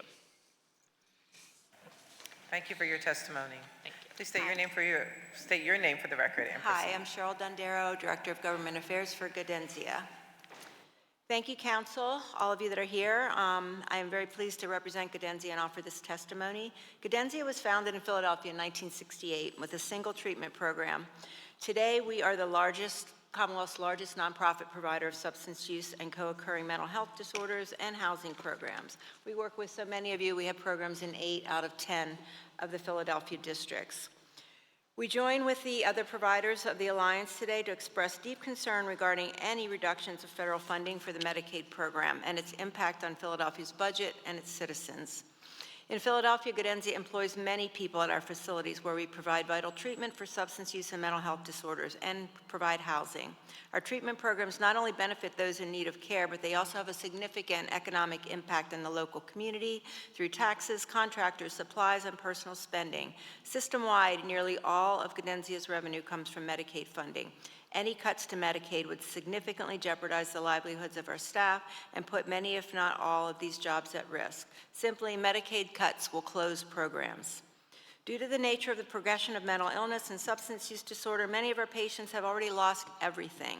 Without Medicaid, they're simply not going to disappear. They're going to show up in emergency rooms and homeless services and foster care and criminal justice systems and emergency response. Behavioral health treatment breaks the cycle of disease and dysfunction, enabling individuals to return to productive lives. Any savings from Medicaid cuts would be outweighed by the increased burden on our communities. Rooting out fraud, abuse, and waste in public programs is admirable, but must be approached thoughtfully and precisely. In closing, please know that Gaudenzia is available to you to discuss creative solutions with the city and follow-up meetings as the Medicaid situation evolves. We encourage and hope you will build flexibility into the city's budget in anticipation of these cuts. Medicare cuts put at risk every program and person who testified today. Thank you for your time. Thank you for your testimony. Good afternoon. Good afternoon, City Janine. Council members. Good to see you all. Good to see you. Please state your name for the record and proceed. Yes, my name is Dr. Janine Lisitsky, President and CEO for Mental Health Partnerships. We've been transforming mental health care for nearly 75 years, beginning with advocates with lived experience who helped to close state psychiatric hospitals and push to reinvest in community-based care. We believe recovery is possible for everyone, especially with support from peers who've walked similar paths. Today, our peer-driven model supports nearly 9,000 individuals and families annually, from homeless outreach and mobile peer support to residential care, case management, family advocacy, and much, much more. We're also a national leader in training certified peer professionals, helping people move from disability to employment and from isolation to empowerment. This work strengthens our communities. It reduces the pressure on emergency services and builds a pipeline to stability. But as you know, that pipeline is under threat. Flat city contracts have made it impossible to sustain prior service levels, leading to reduced access. Further cuts would jeopardize our ability to operate and endanger critical services for those who need them most. As federal and state cuts loom, I urge City Council, invest now in the community-based providers who keep Philadelphians housed, healthy, and safe. And I invite you to meet with us as the Medicaid landscape evolves to explore solutions together. Let's build flexibility into this year's budget to weather the rainy days ahead and ensure our communities continue to thrive. Thank you for your leadership, your amazing commitment to the well-being of our entire community. Thank you. Thank you for your testimony. Okay, please state your name for the record and proceed. Great. My name is Jordan Brogan. I am the CEO at Center for Families and Relationships. We're a nonprofit outpatient mental health organization providing individual and family therapy services along with psychiatric evaluations and medication management to families all across the city. We specialize in family and trauma counseling. Through our outpatient, we serve an average of 800 clients' families a week. Our focus is working with the family system, not only to reduce symptoms in the individual, but to help break patterns in the system that perpetuate those symptoms, helping lead to lasting change for the family as a whole. 97% of the work we do is supported through Medicaid. We also have a grant-funded program called Together Through Trauma, which is a systemic approach to gun violence treatment. This program provides trauma counseling, community workshops, and trauma-informed staff training in 6 Philadelphia recreation centers located in zip codes most impacted by gun violence. Our final program, Children Deserving Services, provides counseling services to uninsured children and families based on their legal status of immigration. Cuts to funding to eliminate any of these programs would be detrimental to the community, especially at a time when things are so uncertain and the experience of trauma and the need to support are at an all-time high. CFAR values systemic thinking and collaboration. I stand here today to ask to be a partner with the city to develop creative solutions as the Medicaid situation evolves, and ask that flexibility is built into the budget to ensure these programs can continue to help the community thrive and continue to exist. Thank you. Thank you. Thank you for your testimony today. And please state your name for the record and proceed. Hi, good afternoon. My name is Mia McGuire. I'm the Chief Operating Officer at Spark Philadelphia. Spark Philadelphia is the parent organization for Spark Services and the Arc of Philadelphia. We are located in the North Philadelphia section of the city and provide both support services and advocacy for individuals with intellectual disabilities and autism. We are currently facing a crisis as we look at the possibilities of funding cuts across our industry because of Medicaid. The services that we provide to individuals with disabilities allow them to live an everyday life. They are able to get up each day and go to work, meet with their friends, and participate in meaningful activities that not only enrich their lives, but allow them to be in a safe environment while their families and caregivers go off to their own jobs. Spark Services currently supports 43 individuals with disabilities who work in competitive jobs. They are the people who collect your carts at the market, clean up the trash after the Phillies game, keep the PennDOT locations clean so that you can be comfortable waiting to get your ID, and numerous other jobs that are meaningful throughout the city of Philadelphia. Without job supports, many of these folks would be in jeopardy of losing their own jobs. The impact of funding cuts goes beyond the people that we support at Spark. Spark Philadelphia employs employs 115 people who primarily live within Philadelphia County. Without funding for the programs and services that we provide for our organization, the services that and others like ours, we will no longer be able to continue normal operations and risk closure or personnel cuts. At this point in time, we don't know the full impact of the funding cuts, but we do know that this will hit our industry that is still recovering from the COVID pandemic especially hard. And we ask for your support as we move forward through this. Thank you for being here, and thank you for your testimony today. Please state your name for the record and proceed. Good afternoon. My name is Dr. Leslie Corey, and I represent Step by Step and our dedicated Philadelphia employees and consumers. Step by Step provides vital residential and non-residential community services to adults with mental health, behavioral health, and intellectual disabilities. I'm here today to advocate for the flexibility in the city's budgetary process, particularly as we face the potential impacts of federal Medicaid cuts on our programs and the individuals we serve. The proposed Medicaid cuts could severely impact access to critical health care services. Specifically, reductions could lead to fewer covered services, including essential mental health and disability services, increased hospitalizations as individuals who lose access to preventative care and outpatient services will have to rely more on emergency care, financial burdens for Philadelphians, especially those with low incomes who may struggle to pay for alternative care or go without services entirely, job losses, as organizations like Step by Step are forced to reduce staff or scale back programs due to financial deficits. At Step by Step, we are already beginning to feel the strain from our current contracts and are being forced to reevaluate our ability to continue providing services even before any Medicaid cuts have taken effect.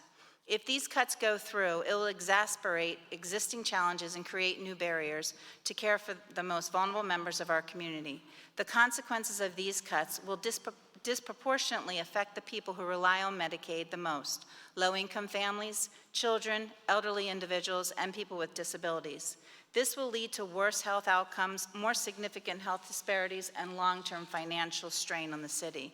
I'm urging you to consider these potential impacts as you develop next year's budget. We need flexibility and foresight in these difficult times to ensure that our most vulnerable populations do not suffer due to federal funding cuts. I ask that the City Council consider maintaining or even increasing local support for these services to help offset the impacts of any Medicaid reductions. Thank you for your time and continued commitment to all Philadelphians' well-being. Thank you for being here today and for your testimony.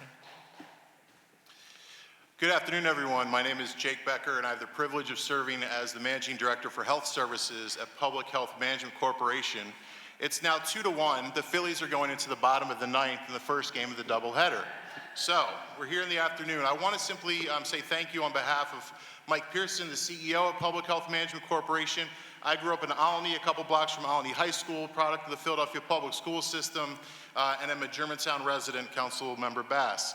As someone committed to the health and well-being of the city, I just want to say thank you for your support and hanging in there on a late afternoon on a Wednesday. I want to talk about our city's strained healthcare system.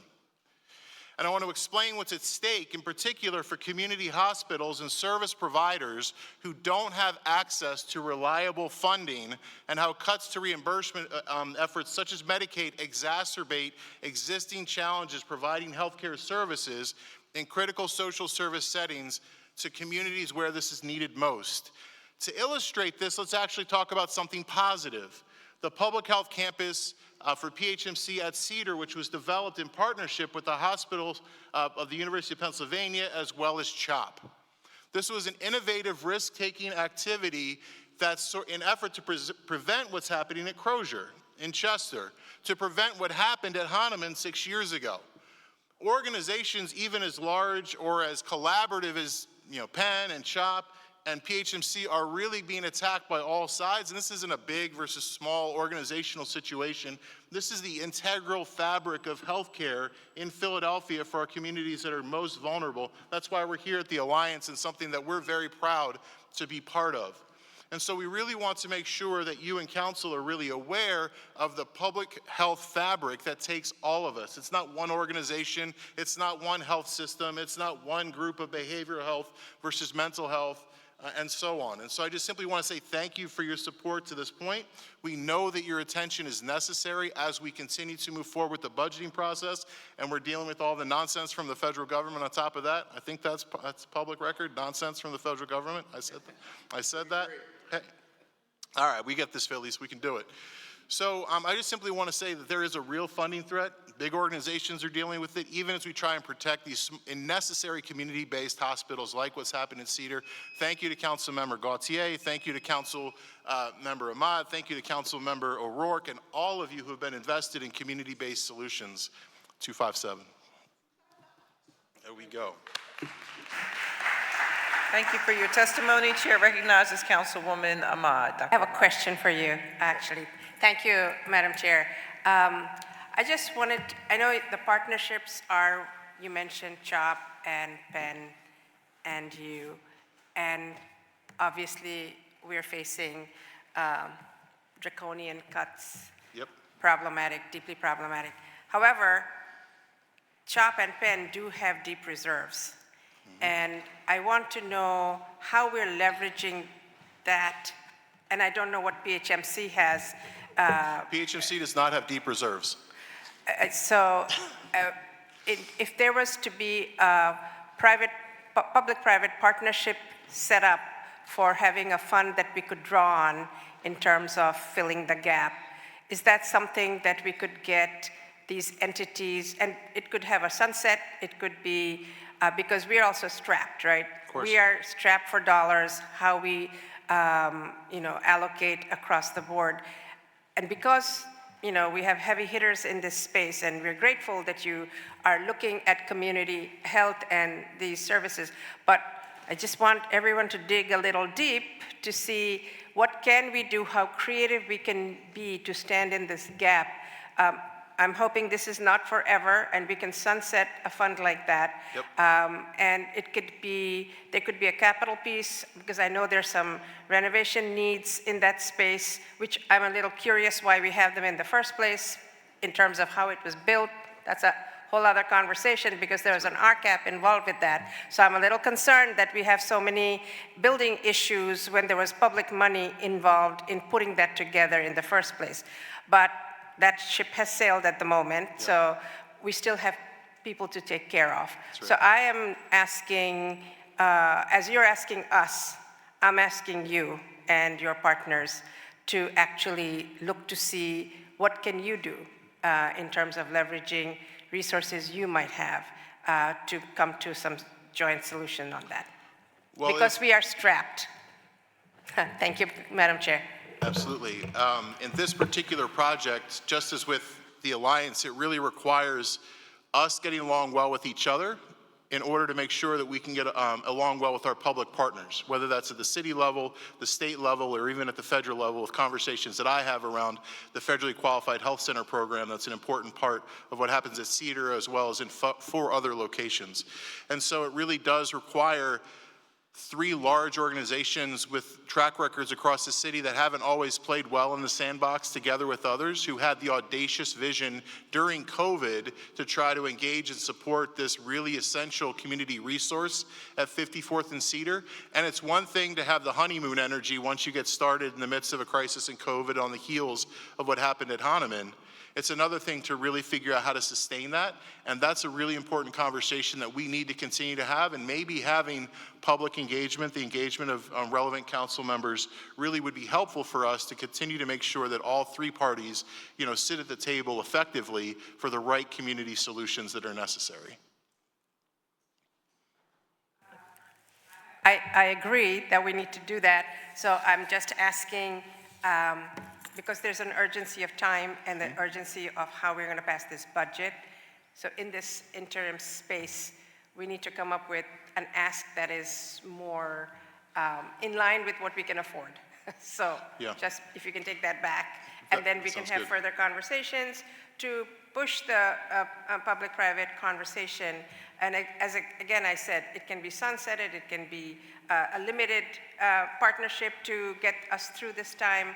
But I do think we need a little skin in the game from everyone. I got my mortgage on the line to make sure all this gets worked. I got all the skin in the game on my end, but really what it takes, I know that a request was submitted to Councilmember Gaultier's office about a month ago. If that request is not really appropriate from where you're at in terms of how to manage, we want to continue to be at the table and how to engage. I mean, this is a very large, 6, 7, 8-figure type of conversation that we really want to have collaboratively, because collaboration is what started it. Collaboration is what will take to be successful as well. Thank you. Thank you. Chair recognizes Councilmember Gauthier. Thank you, Madam Chair. Thank you, Councilmember Ahmad, for your comments. I agree that everybody has to have skin in the game, but I wanted to be on record with my support of this request. I just want to also make sure that people understand what's going on at this site. This is a community hospital that mostly serves people who don't have insurance. It's also a hospital that has had a dark history. It had, a lot of troubles under Mercy. It had a lot of troubles when it was Misericordia. People called it Killercordia, Misericordia. My grandmother died at this hospital. It's a place that West Philadelphians had learned to fear and not to trust. And this could have been a Hahnemann situation. Penn Medicine stepped in. Kevin Mahoney promised me personally that this wasn't going to be a Hahnemann situation, and I think the partnership that has evolved there among Penn Medicine, CHOP, and PHMC is really important, and that you all are bringing a higher level of quality than has ever existed there. And I also appreciate Penn Medicine reopening the crisis center that had closed at that site and not even asking the city for any funding. And so the point is well taken, but I want to be on record that this will be a part of my, my budget push and my budget request, and is sorely needed within our community. Thank you so much. Thank you. Thank you. Next panel to testify is Kateri Androle, Jane Allen, Elena Bruner, Cynthia Hoy. That group will be followed by Diane Payne, Erica Easold, Darnell Radford, and Nell Bang Jensen.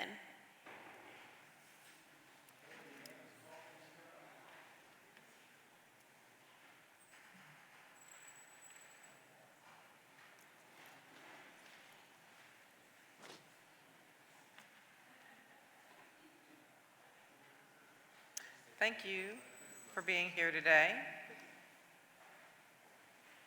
Please state your name for the record and proceed. My name is Elena Amelchen-Bruner, and I'm just opening my doc because my phone died while I was standing here. Okay. Thank you to the council members who are still here today and we're here to listen to all the testimonies yesterday, especially in the afternoon sessions. Many of us who are able to be here to testify represent our communities and families who are unable to take the day off to participate because of work and family commitments. We may be some of the last on the list and come from communities not often in the room, so thank you for hearing us. I'm speaking today as the eldest daughter of a mother who was naturalized after coming here with my grandparents, my aunts, uncles, cousins as refugees. We are an indigenous people from the steppes. My mother was lucky enough to attend Girls High while also living through the loss of siblings and cousins from gun violence, substance abuse, and unattended medical needs, all of which could have been prevented if our family community and communities across the city had access to resources needed to actually survive, to thrive, instead of access to immediate Band-Aids to cope from day to day. I am asking the city to invest in $1.9 million in 3 newcomer programs, reinstate the multicultural assessment centers, and hire more multilingual counseling assistants at a livable wage, and the full $1.8 million for PIFUP, which provides more of our community members currently in detention access to legal representation. And it's important to note that immigrant communities aren't just immigrants. Our community members are also workers, taxpayers, business owners, community leaders, parents, youth, students, who are also struggling for medical care, housing, stability, access to reliable public transportation. So I'm also asking for the city to invest in an equitable tax policy, safe, healthy homes, investment in the Zero Fair SEPTA program, restorative justice grants, community-based violence prevention, and Citizens Police Oversight Commission public spaces. These are all part of the people's budget demands. Instead of investing in harmful punishment and surveillance tactics that keep our communities in a cycle of incarceration and active addictions that we know circle back into each other, we need a budget that invests in actual transformative, equitable solutions that meet the people where they're at in a community-based, culturally competent way and stop the cycle. Can we count on you this time to invest in our needs? Will you commit to the budget that actually funds the people?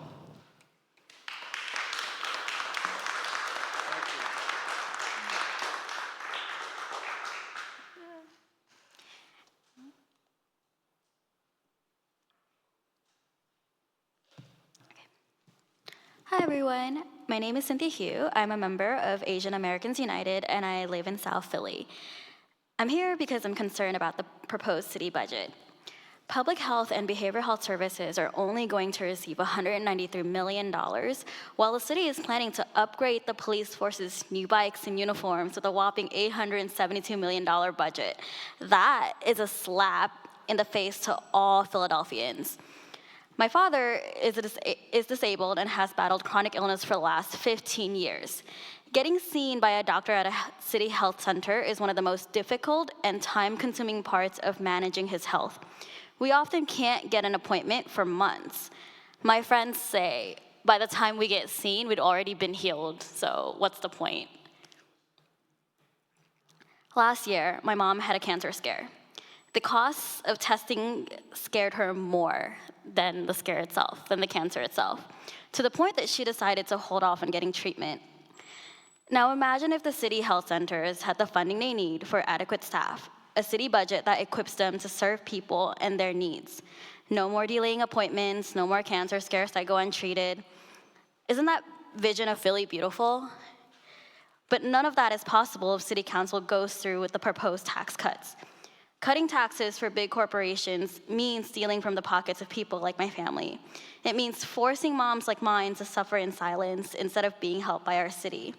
It means families like mine being scared that my father will be trapped in appointment waiting lines forever. Let's choose better. Do not codify 13 years of tax cuts that benefit mega corporations at most and gut our public services. Thank you. Thank you for your testimony. Good afternoon. My name is Diane Payne. I live in Northeast Philadelphia, 19111, and I'm a member of 215 People's Alliance. I'd like to thank Anthony Phillips, my city council rep, for his advocacy around legacy dumping, and to Mayor Parker for the Clean and Green Initiative. I'm here today to tell a story and make an ask. I'm 75 years old. I've lived in my house for 40 years. I vote in every election. And as a member of 215 PA, I have been involved in many cleanups of our legacy dumping site on Snake Road in Lundcrest. My story. As part of the April 5th citywide cleanup effort, the massive tar dump in Tookanny Creek Park was on the agenda.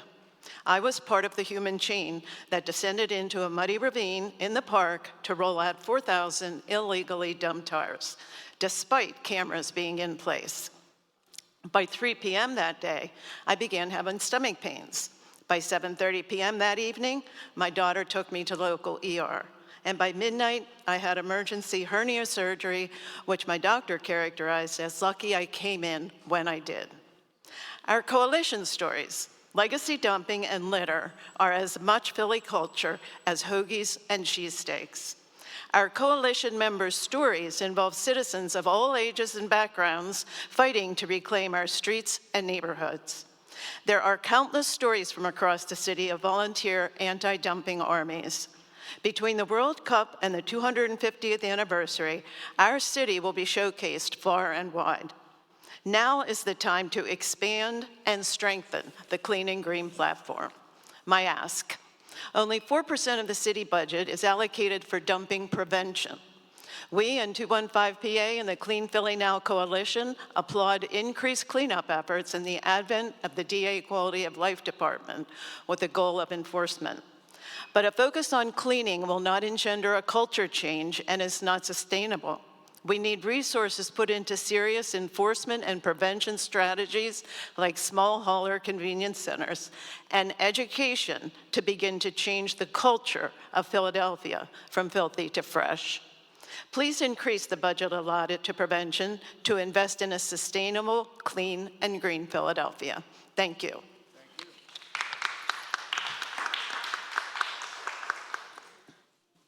Good afternoon, Council President Johnson, members of council, staff, and everyone else watching today.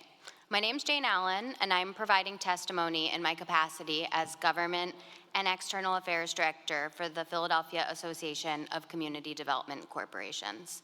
This budget season, PACDC has been advocating for 3 items. We saw during COVID just how important CDCs and NACs are in helping people with essential program applications like rental assistance. PACDC's #1 priority this budget cycle is passing the Community Capacity Building Fund, Bill number 250324, which would create a reliable, flexible source of financial supports to qualified nonprofit CDCs. These organizations provide a familiar place for our neighbors to go for help during uncertain times. Second, any tenant who is evicted because they can't afford to pay rent in a federally subsidized low-income housing tax credit project is a policy failure. But thankfully, this local government has implemented a successful intervention. Philadelphia's existing shallow rent program makes affordable units actually affordable for tenants renting subsidized apartments that still leave them cost-burdened. Mayor Parker has included funding to expand this program to $4.69 million in her proposed allocation plan for home bond proceeds, and PACDC encourages council to increase this investment slightly more to a level of $5.25 million. We also request your continued support in ensuring these dollars go to the renters who need them the most. Third, as many of us who have tried to purchase a home within the last decade know firsthand, investors who offer cash make it nearly impossible for the rest of us to compete, especially in changing neighborhoods. According to a 2024 Federal Reserve Bank study, once institutional investors have purchased a property, these speculators tend to jack up the rent by a rate that is nearly more than double what a non-institutional landlord would. And this trend is associated with neighborhood-wide rent increases. To keep more property in the hands of the people and organizations that care about the long-term health of our neighborhoods, and more importantly, the people who call Philadelphia home, PACDC is advocating for the city to seed a quick strike property acquisition and stabilization fund designed to help nonprofits compete with deeper pocketed investors. Thank you for the opportunity to speak today, and please let me know if you have any questions about these 3 priorities. Thank you. And we'll also call up Tybee Magar, Lee Goldenberg, Casey McMillan, and Ann Gardner, if you can make your way to the podium.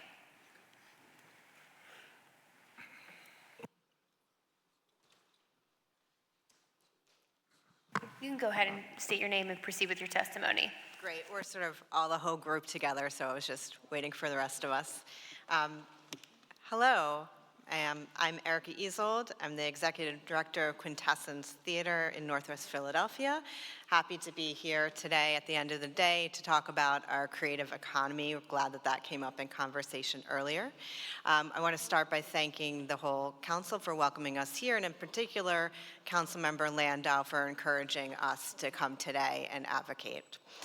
As Philadelphia's text-based, actor-focused theater, Quintessence re-envisions the classics and inspires our community to consider what is essential in theater and in human nature. Our work allows people to ponder the big questions and creates access points for all Philadelphians to see themselves reflected in classic stories.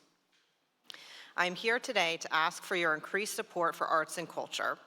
SMU Data Arts shows that between 2020 and 2024, years that included the pandemic when operations were depressed, Arts and culture organizations provided nearly $2 billion in direct expenses to our economy and served 5.6 million people in this city. In addition to the approximately 14,000 people in Philadelphia who see our plays, Quintessence serves about 3,000 school children annually, many of whom only experience art through our theater and programs. Our work, as well as that of all theaters, helps create a more empathetic culture, something that is sorely needed right now. Quintessence Theater lost a $25,000 NEA grant for an upcoming production highlighting the work of Black queer writers during the Harlem Renaissance. We are actively fundraising so this project can continue. Our theater currently receives funding from the city through the Philadelphia Cultural Fund, and I thank you for that. It is critically needed. However, as a growing organization, we will soon surpass the current size restriction for this funding, and we know that many other theaters do not receive any financial support from the city. As federal dollars are stripped away, it is more important than ever that we establish consistent funding on a city level that can adequately support all of our arts and culture institutions. There are many examples across our country and even in this state of dedicated funding streams for arts and culture. I urge this council to research how one could be established for Philadelphia. It will only serve to strengthen the city we all love. Thank you. Thank you. My name is Darnell Radford. I'm the Director of Operations at Theater Exile. I live in Point Breeze. Thank you to City Council members for funding the Philadelphia Cultural Fund. We are Theater Exile, led by Producing Artistic Director Deborah Block in the heart of South Philadelphia. We are at the end of our 28th season. The support that we receive is crucial. We would like to urge the council to find additional mechanisms in support of our stellar arts community. Small companies like ours and smaller have been enriching our communities on a shoestring budget for years. The uncertainty of when a grant will be released often comes into play. When we know we have been granted, we can breathe easier. But when a grant is rescinded, like our NEA grant of $25,000, we are left with few options. We see the city's future with a plan to research how other cities have set up renewable revenue streams to fund arts and culture, with a commitment to propose the new funding stream in the FY27 budget proposal this time next year. Since our organizations tend to be supported by many of the same donors of our community who continue to show up for us, and we thank them for that, this uncertainty takes its toll on them as well. When the organizations they support start informing and inquiring about whether they have the ability to swoop in and save the day. Currently, Philadelphia supports the arts at less than $4 per person at a population of 1.5 million, while our peers in Pittsburgh, for example, receive over $60 per person with a population of 303,000. We see the city's future with an expansion of the arts funding in the city budget at 3 times the current rate of the Philadelphia Cultural Fund to support both increased funding of cultural grantee organizations and the inclusion of more arts and culture organizations in the city. Thank you for your time. Thank you. Good afternoon. My name is Ann Garner, and I'm the Managing Director at Interact Theater Company. Grateful recipients of PCF funding. Thank you. Our mission is to produce new plays that deal with the social, political, and cultural issues happening in our world today, and we are in our 37th season. Let me tell you about the play that cemented our mission. In 1993, Interact produced 6221, a new play about the MOVE bombing. Local playwright Thomas Gibbons felt the coverage he was seeing wasn't telling the whole story, so he gathered information from public transcripts as well as interviews with MOVE members, Mayor Wilson Good, the police, journalists, and West Philly residents, among others. On opening night, Interact held a talkback featuring Ramona Africa and a policeman who had saved a child from the fire and whose life nearly fell apart in the aftermath. At times, the conversation got heated, but in the theater, we know how to turn conflict into something useful and beautiful. Afterwards, the officer said to our artistic director, "Watching the show tonight helped ease my pain." And quite honestly, we get that kind of response a lot. I know you have a lot of competing funding priorities, but theater should be among them. Theater is a hyper-local event. Every performance we do takes place in the communities you serve. And almost every dollar we spend stays here too. Our work draws arts patrons who might not otherwise have a lot of reason to visit the city onto public transportation and into restaurants. Funding theater in Philadelphia is an investment in our economy, and it comes with the added bonus of teaching empathy and offering healing. That is a bargain. So I hope City Council will find a way to fund theater more robustly, and I know all of us in the theater community would be happy to work with you to make that happen. Thank you.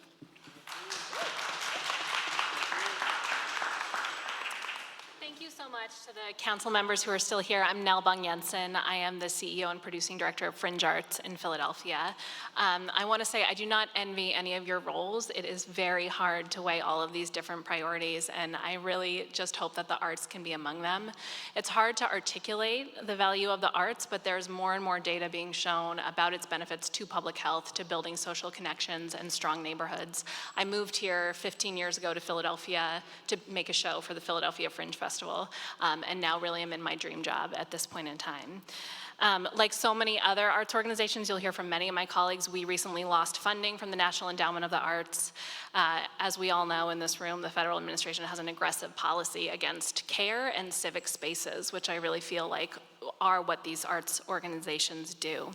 We are currently the largest fringe festival in the United States, and we get $0 from the city of Philadelphia. Fringe Festival, so anyone can come make a show. We have shows at 110 venues every September over the city. Last year found us doing 343 shows. We engage with thousands of artists and technicians on a daily and annual basis. We look to models of other festivals around the world, even around the country, and they've become a real economic driver for the city, as our festival is as well. We are in a very difficult position of not being a large enough organization like Mural Arts to receive funding from the city, but being too big for the threshold for the Philadelphia Cultural Fund. We have about a $2 million operating budget, so we're just over the threshold. And many of my colleagues are in that position as well. So it means we're currently getting no funding from the city and just had our funding cut at the federal level. So that is my plea today, that you would reconsider additional funding in the city budget that goes beyond the PCF threshold to help out organizations like us who are really being attacked at a federal level right now. Thank you so much for your time.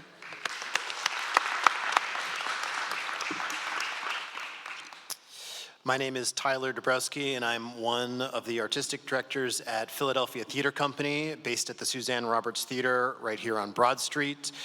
We are celebrating our 50th anniversary this year. We, this year, received a $50,000 grant from the National Endowment for the Arts to produce a brand new musical inspired by interviews with Philadelphia healthcare workers and cancer patients. We brought the show directly into hospitals, community centers, and libraries across the city, completely free of charge, so that anyone facing cancer could experience the show regardless of where they lived, how much money they had, or whether they were in active treatment. This project only happened because we believed in good faith the NEA the support would come through. Now, after we've already finished the project and spent the money, the NEA is walking away from that commitment. At a time when the arts are fighting to survive, this feels like more than a funding cut. It feels like a betrayal. That's why we're asking the city of Philadelphia to step in today. I know how lonely it can be to care for a loved one afflicted with cancer. I'm sure some in the room do too. I also know how powerful it is to sit in a room with others who know that loss, and how important it is to laugh, to cry, to find communion with each other in a shared experience.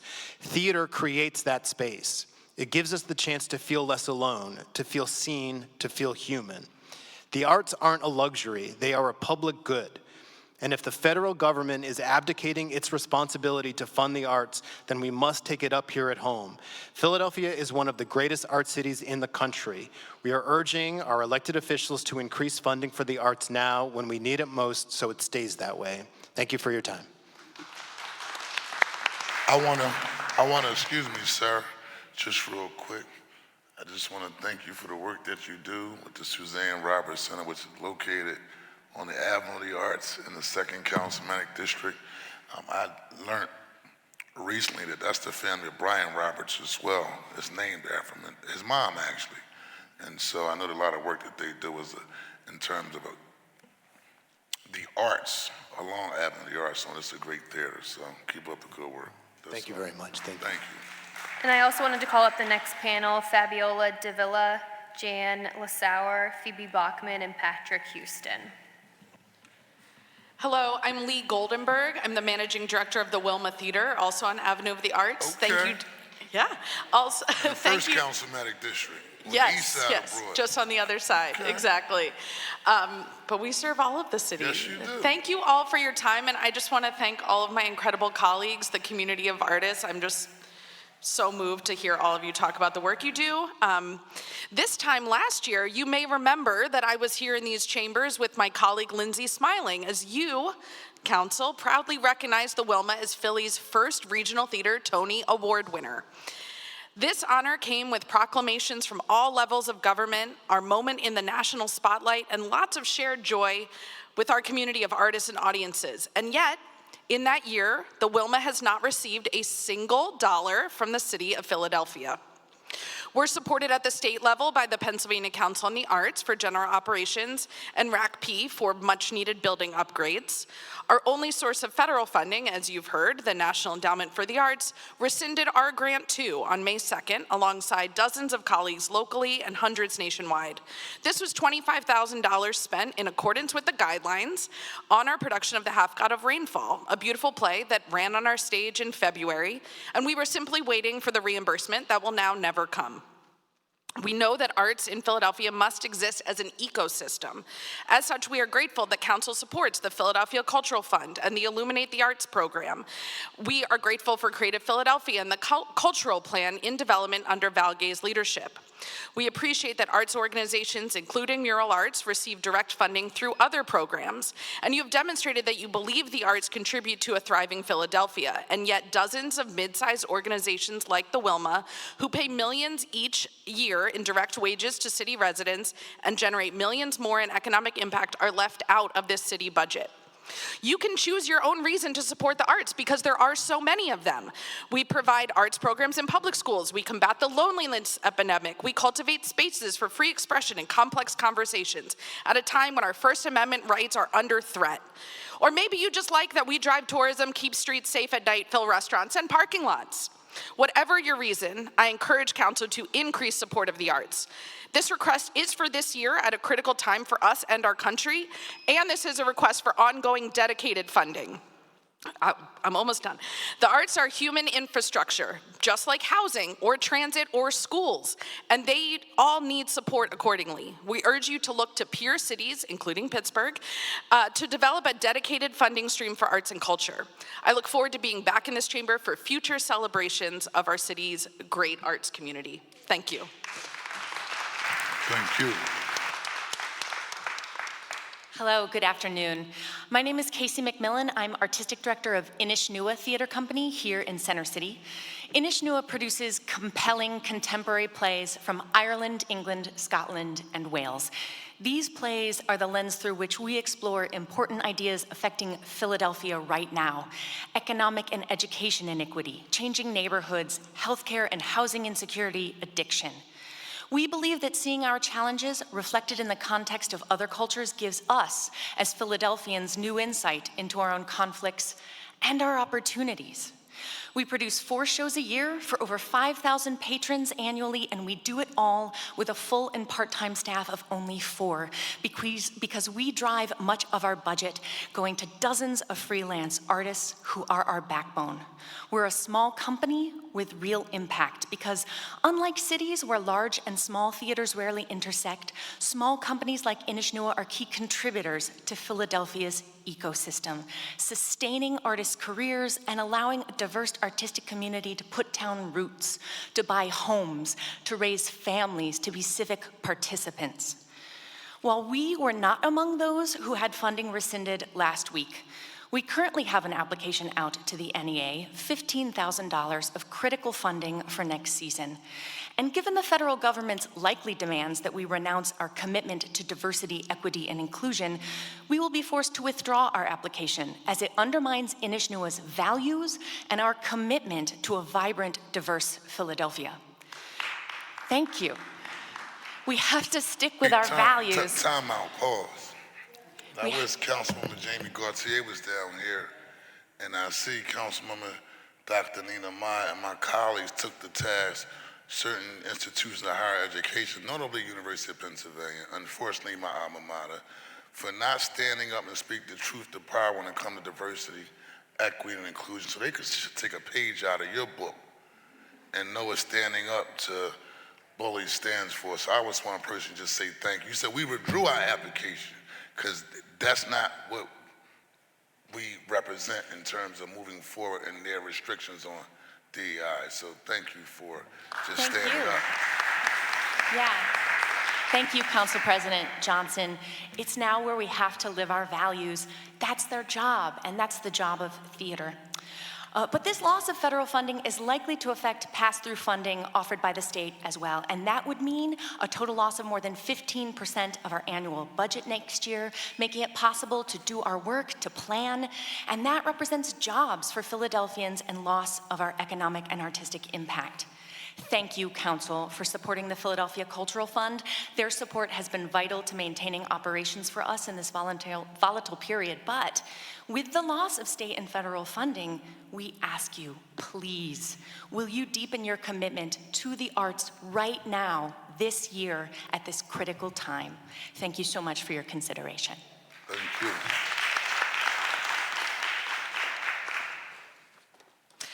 Good afternoon, and thank you very much for your time. My name is Fabiola Davila, and I'm a Senior Program Associate with the Vera Institute of Justice. I'm testifying regarding Bill 250196, or the operating budget for fiscal year 2026, specifically the Office of Immigrant Affairs under the Managing Director's budget. I've also submitted written testimony. The Vera Institute urges the city to support a $1.8 million investment in the Pennsylvania Immigrant Family Unity Project, or PIFUP. The Vera Institute also urges the city to transition the administration of PIFUP from the Nationalities Service Center to the Defender Association of Philadelphia. PIFUP is a successful publicly funded program that provides lawyers for immigrants facing deportation. Unlike in the criminal legal system, people facing deportation don't have the right to an attorney if they can't afford one.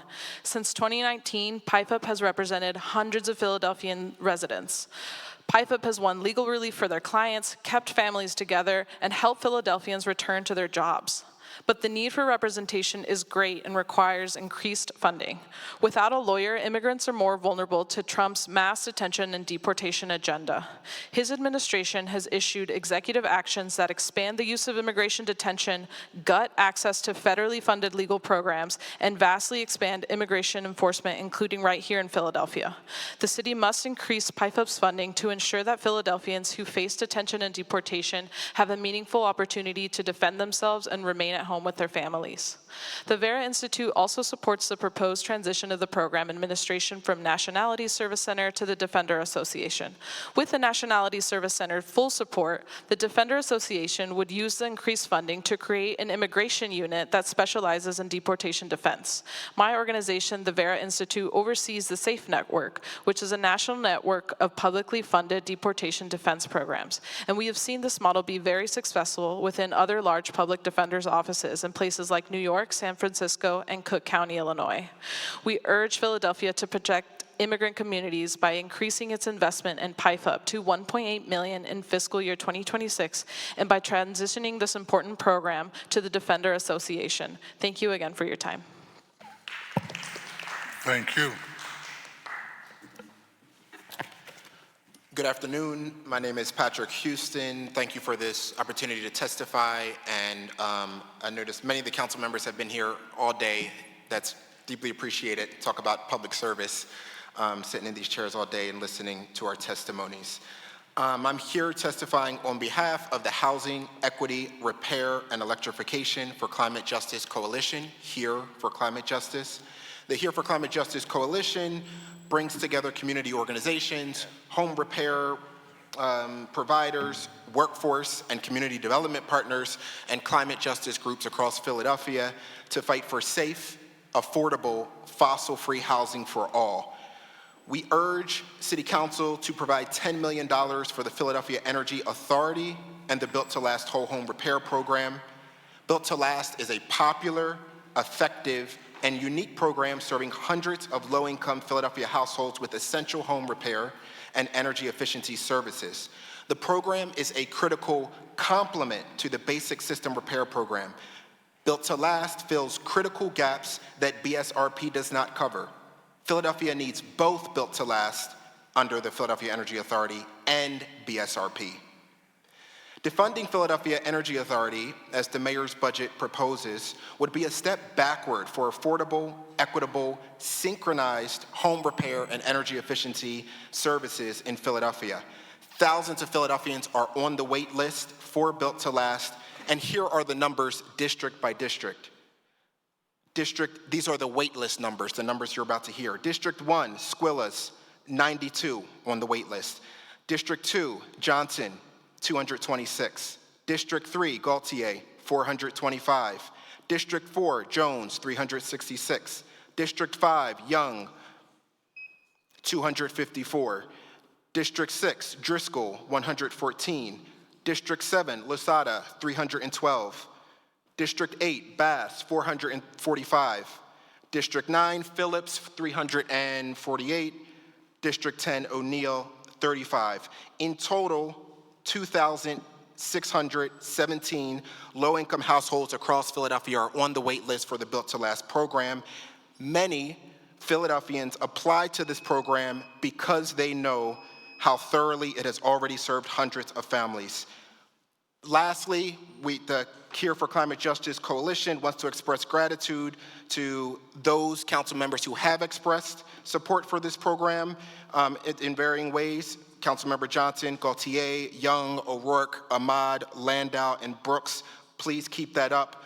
All of City Council, we are counting on you to make sure we can fight for a livable future where every Philadelphian can enjoy lower energy bills, critical repairs, and a safe and healthy place to call home. Please, let's secure this $10 million for the Built to Last program through the Philadelphia Energy Authority. Thank you.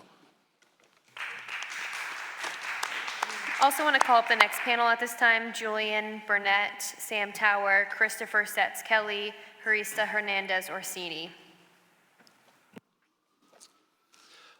Hello, thank you, Council President Johnson and Council.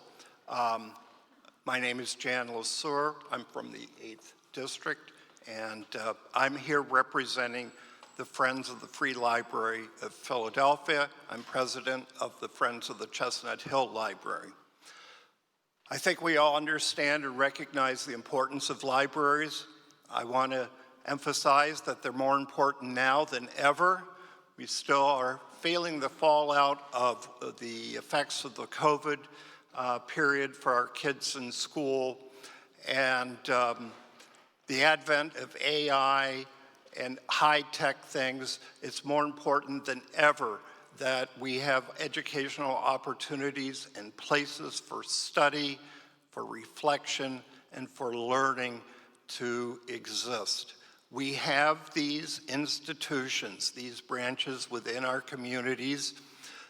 They are suffering, and we should not let them become stranded resources. They're there, we need their support, and they will be used if we continue to have them. I was here this morning and heard the staff complain about not having enough to do their work. And from the public side, we feel that very strongly. There is nothing more disappointing or dispiriting than walking or taking the bus or biking up to your local library only to find that once again it is closed. This happens far too frequently across the city, particularly in communities that need the resource more than ever and may not have those in the home. What are the causes of this? Staff shortages, which was brought up this morning. We were promised Saturday hours. That just hasn't happened. Too often the libraries are closed because somebody is sick or because the air quality in the library is not good. The other things that go on are air conditioning is not sufficient. We know that these have provided shelter and cooling spaces for the public in the summers, and too often in the winter the boilers aren't working. So we don't need new buildings, we just need regular, considerate maintenance of them. Thank you very much for listening to us, and look forward to working with you in the future. I have to say the staff has been very supportive of the librarians themselves. They're terrific. They're community oriented. They want to do their best. They have fantastic programs. We've worked with the capital improvements, Ty Dupass, who's been fantastic. They just need the funding for staff and for materials. I want to thank Councilmember Bass in particular. We've had partying going on outside the Chestnut Hill Library. There's been defecation and tissues left and liquor bottles, and her staff was just terrific in getting that cleaned up. And thank you very much for your time. Thank you very much. Thank you, Councilmember Bass. All right, please state your name for the record and proceed with your testimony, and we ask that you please keep it to 2 minutes because we have a few additional witnesses who are here. Thank you. Thank you. My name is Phoebe Bachman. It is great to be with you all today. Thank you so much, Council, for sticking it out. I'm apparently number 96, so I'm impressed. So some of you may know me from my work with Mural Arts. I work in a couple of different fashions with them. I work in restorative justice as well as the People's Budget Office. And today I'm going to speak to you specifically about the People's Budget Office. We're a project that aims to imagine what a fully funded city could look like. We use public art, education, and advocacy to empower residents to engage in the budgeting process. We facilitate Budget 101 and 201 workshops teaching Philadelphians about the city budget, both in neighborhoods and online. We run an interactive office at Love Park, and we created a survey that captures how people feel about the budgeting process and what they want to see funded. Unknown, opaque, obscure, confusing. These are the words that we hear over and over again when we ask Philadelphians, what is one word that comes to mind when you think about the city budget? Overwhelmingly, respondents to our survey tell us they don't know how to get involved and they don't feel like their voices matter. You have said on your mailers, billboards, and in emails that this is your city, your budget. But at this point in the budgeting process, the public can only do so much.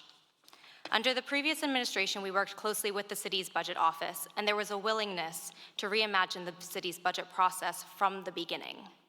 They piloted participatory budgeting, which has later transformed into intimate focus groups. These opportunities are not only vital for residents, but also for City Hall to gather nuanced feedback that can not always be captured through public testimony. The city budget process can and should change. It should be a people-first approach informed by engagement. We are asking for the city to invest in a true participatory budgeting plan that allows Philadelphians' voices to be integrated into every step of the city budget, which includes the formation of the documents themselves and the priorities and lenses that guide the process. The city should allocate funding specifically for direct participatory budgeting, host regular feedback sessions on the city budget, restore the use of budgeting for racial equity, and add an environmental justice budgeting lens. We often say that the city budget is an ecosystem. We each play a role in making it possible. We can work together to make sure that the budgeting process is transparent, accessible, to ensure that all Philadelphians, regardless of background, age, or experience, can have a say in how their city is built and resourced. And I just want to say thank you so much to the council members who have worked with us in this process. A special thank you to Councilmember Brooks, O'Rourke, Gautier, Bass, Landau. It's really been a pleasure working with you, and we hope to continue it in the future. Thank you.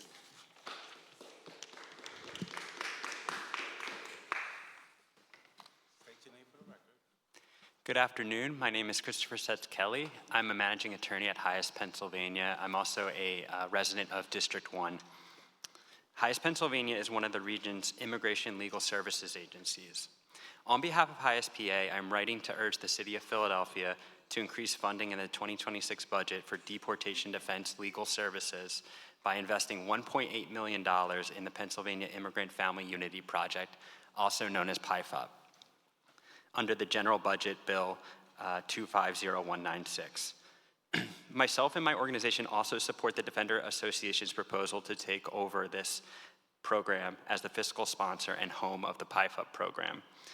PIFUP is a program that provides no-cost legal representation to members of Pennsylvania's immigrant community that have been detained by Immigration and Customs Enforcement, also known as ICE. Additional funding for FY 2026 would allow PIFUP to increase its staffing in a moment when the Trump administration has prioritized the arrest and deportation of our immigrant community members. Legal representation for those who are detained by ICE is critical to protecting immigrant families. Often it is the primary breadwinner that is detained by ICE, When this occurs, the family is left without financial support until the individual is released. The Vera Institute reports that immigrants with an attorney are 3.5 times more likely to be released on bond. Thus, supporting universal representation programs like PIFUP is one of the best ways to ensure that families remain intact and stay out of poverty. The other legal benefits of legal representation are numerous. ICE often institutes removal proceedings against long-term permanent residents who are not deportable under governing law. Often it is only an inexperienced immigration attorney that can identify those charging mistakes by ICE and intervene to prevent an unjust deportation. I also support the transition of the PIFUP program to the Defender Association of Philadelphia. Moving the program out of a collaborative patchwork of small nonprofit agencies and into the Defender Association will make the program more sustainable in the future and would align with deportation defense programs housed in public defender offices of several other big cities, including New York and Chicago. I've represented detained immigrants in both private practice and now with HISPA. I can attest that most immigrants detained by ICE cannot afford private counsel to represent them. Programs like PIFUP are critical for ensuring due process, and I urge City Council to allocate $1.8 million to PIFUP in 2026 and support the move of the program to the Defenders Association. Thank you for your time.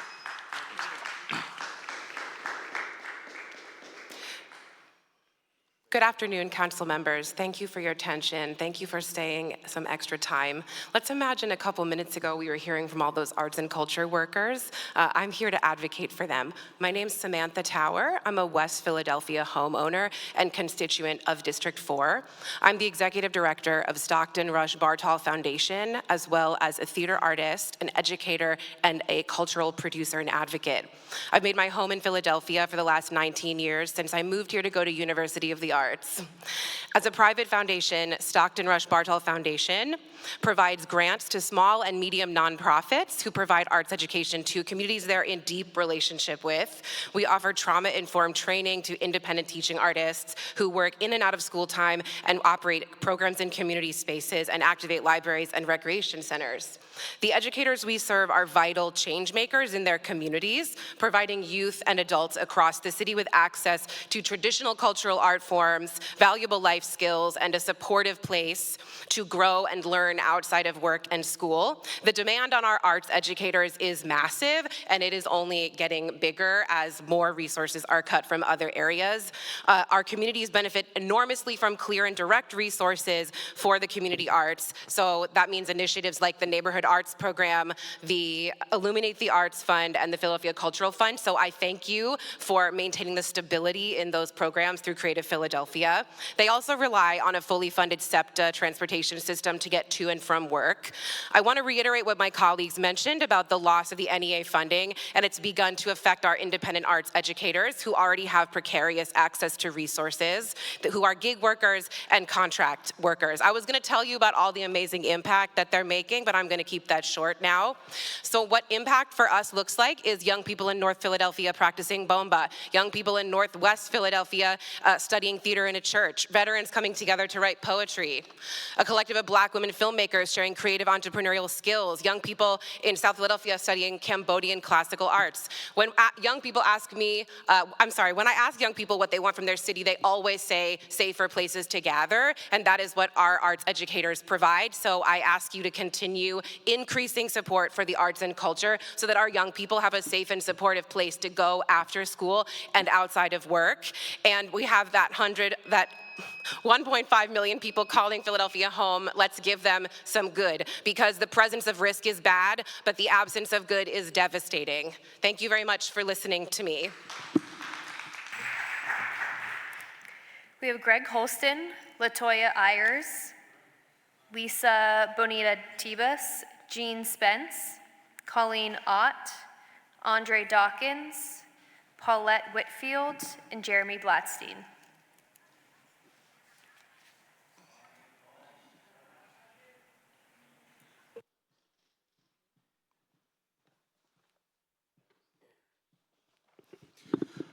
Good afternoon. My name is Reverend Gregory Holston. I'm here with the Just Nation organization and also a member of the Tax Advisory Committee to the Tax Reform Commission. I'm here to talk directly about Philadelphians doesn't need another tax cut or across-the-board tax cut. It needs deeper investment in the people who live here. What we have recognized over the last 4 years is that investment in community works. We took a situation on gun violence that went from 563 homicides to 260 last year, and even lower this year, a 60-year low, because we invested $60 million. $30 million from here in the city of Philadelphia, another $30 million coming from the state, an historic level of investment that we have never done before, and it produced results. It immediately started to reduce the homicides in the city, to reduce crime in the city, to make us a safer place. Public safety is all about investment. We had less 1,000 officers that were not available for us during that whole time period. We had the lowest number of police officers we ever had, and we still reduced gun violence. So what does that mean? That means if you do taxes and you do an across-the-board tax cut of $1.3 billion, you're taking those dollars out of the city that could be used for investment. We can really start talking about looking at zero as a real number for gun violence if we doubled that $60 million investment or tripled it, instead of doing a tax cut for $1.3 billion. And even that $1.3 billion is only going to create 13,000 jobs, according to the PA Policy Center. It is not going to produce the kind of jobs that we're already producing in this city. The last 10 years, we've produced 200,000 new jobs. So we're not a basket job case. We are creating jobs. We are making a difference here in this city. But if we really want to address long-term poverty, if we really want to address black and brown poverty in the city, we need direct investment in black and brown communities. We need to support directly black and brown small businesses. And we can do it. As one professor said, and I'm done, one professor from Temple University said it this way: you're trying to solve a problem of business with a hatchet, when if you just could use a scalpel, you could get a whole lot more done. We do not have to destroy our city budget to be able to build businesses and at the same time build safety in our community. Thank you so much. Good evening, Council Member Richardson and everybody else who is here. I'm going to utilize my ADA right and have my phone speak again for me, but it won't be as long as April.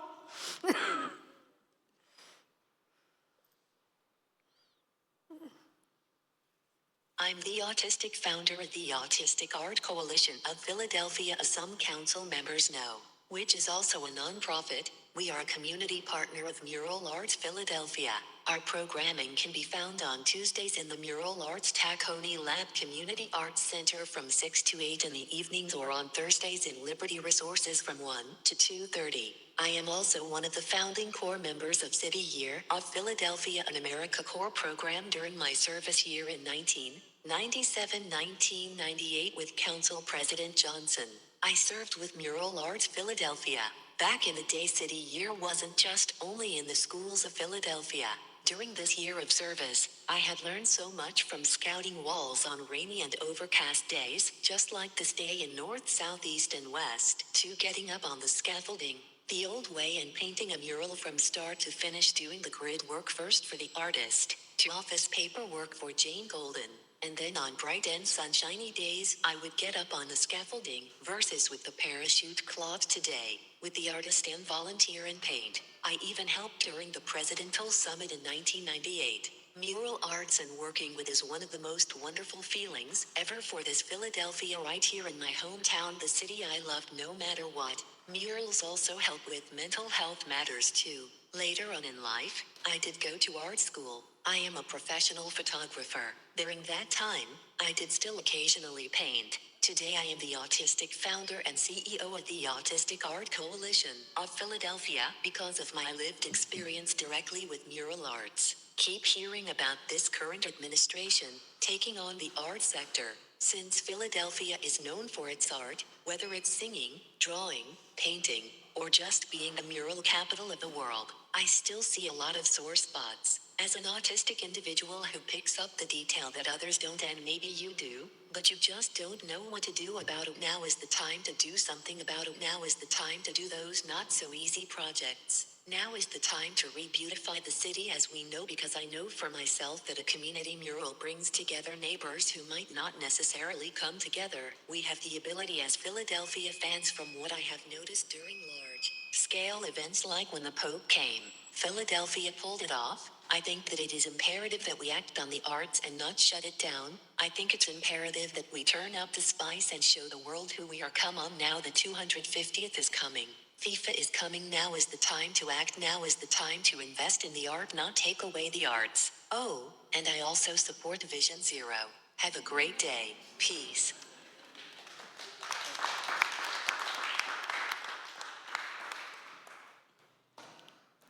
Hello, my name is Jeannie H. Spence. I am the Executive Director of the JSJ Food Bank.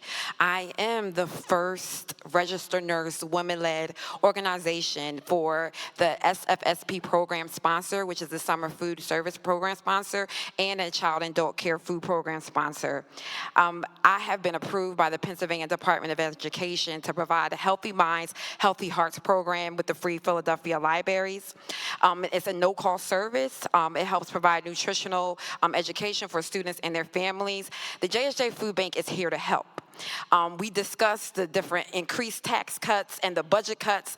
However, we are here to help the small local businesses through product purchasing, through food purchasing, through hiring local chefs to help with our nutritional educational programs. However, we are eager to render these services to the Free Philadelphia Libraries, but it has been difficult with navigating the bureaucracy.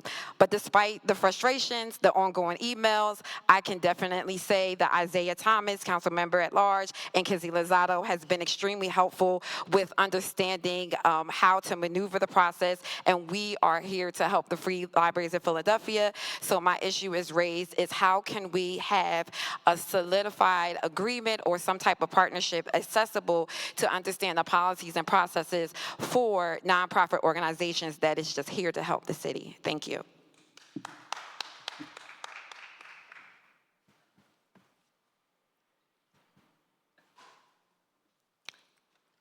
Thank you for being here. My name is Lisa Bonatadabas, and I'm speaking on behalf of Toxic Free Philly, a broad coalition urging you to fully fund parks and recreation, especially to support the transition away from toxic herbicides and towards full compliance with the Healthy Outdoor Public Spaces Law. 12 years ago, I was diagnosed with stage 3 breast cancer. Today, it's stage 4 and incurable. My surgeon told me it likely came from exposure to chemicals such as glyphosate and 2,4-D, the same pesticides the city reports spraying over 16 tons in our parks. That's per year, not per day. These are endocrine disrupting chemicals. They don't just stay on the weeds, they contaminate the air, soil, and water. My oncologist says flat out we should not be spraying. My story is becoming more common. Cancer and chronic illness are on the rise, and our public parks should never contribute to that harm. All due respect for the good things that Parks and Recreation does, the public must be served without poisoning us. We ask City Council to fully fund Parks and Recreation so they can protect public health, protect city workers, and comply with the law you passed. Let's make Philly clean and green by making it toxic-free. Thank you.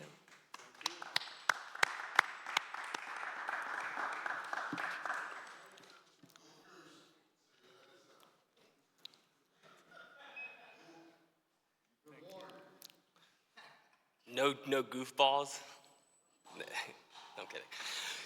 Good afternoon, Council President, members of City Council. My name is Jeremy Gladstein. I'm here to speak about the 2026 budget and Mayor Parker's Home Initiative. The Mayor's housing plan identifies the right goal, expanding housing opportunities. But the current structure spreads money across too many programs without making a meaningful dent in supply. If we're serious about solving Philadelphia's affordable housing crisis, we need to focus less on short-term assistance and more on long-term production. Right now, too much of the Home Initiative is demand side.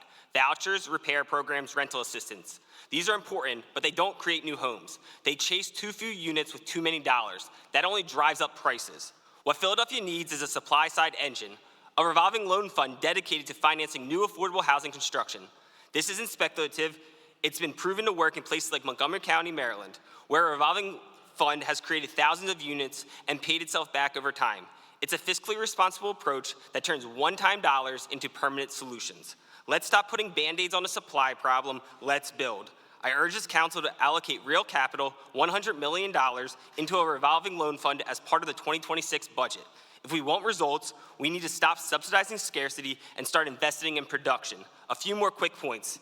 Stop gaslighting the public when it comes to the Philadelphia Sheriff's Office. Disband it. Do not give it another dollar. Jobs, jobs, jobs. Need to create a better environment for businesses. End the BERT and use and occupancy. It isn't about billionaires. It's about small businesses. Grow Philly, 2 milli. Why 2 milli? That's what the population of Philadelphia was in 1950. Today we are at a population of 1.6 million. How? Upzone transit corridors, end parking minimums in CMX3 as well. Bring back the tax abatement. Change the RCO/broken ZBA process, cut red tape, and of course, we're talking about SEPTA. Fund SEPTA, it's crucial for our city. It is the lifeline of so many people who get around it and ride the ride. Thank you. Thank you. Or is there anyone else here to provide public testimony on the FY26 budget? This concludes the public meeting of the Committee of the Whole to consider the FY26 budget. The chair recognizes Majority Leader Catherine Gilmore Richardson for a motion of the public hearing and meeting on the bills and resolution before the committee today stand in recess. The chair recognizes Councilmember Cindy Bass.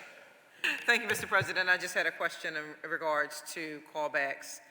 Next week there was, Madam Chair for Health and Human Services and I were just conferring on the recent information regarding the Department of Human Services.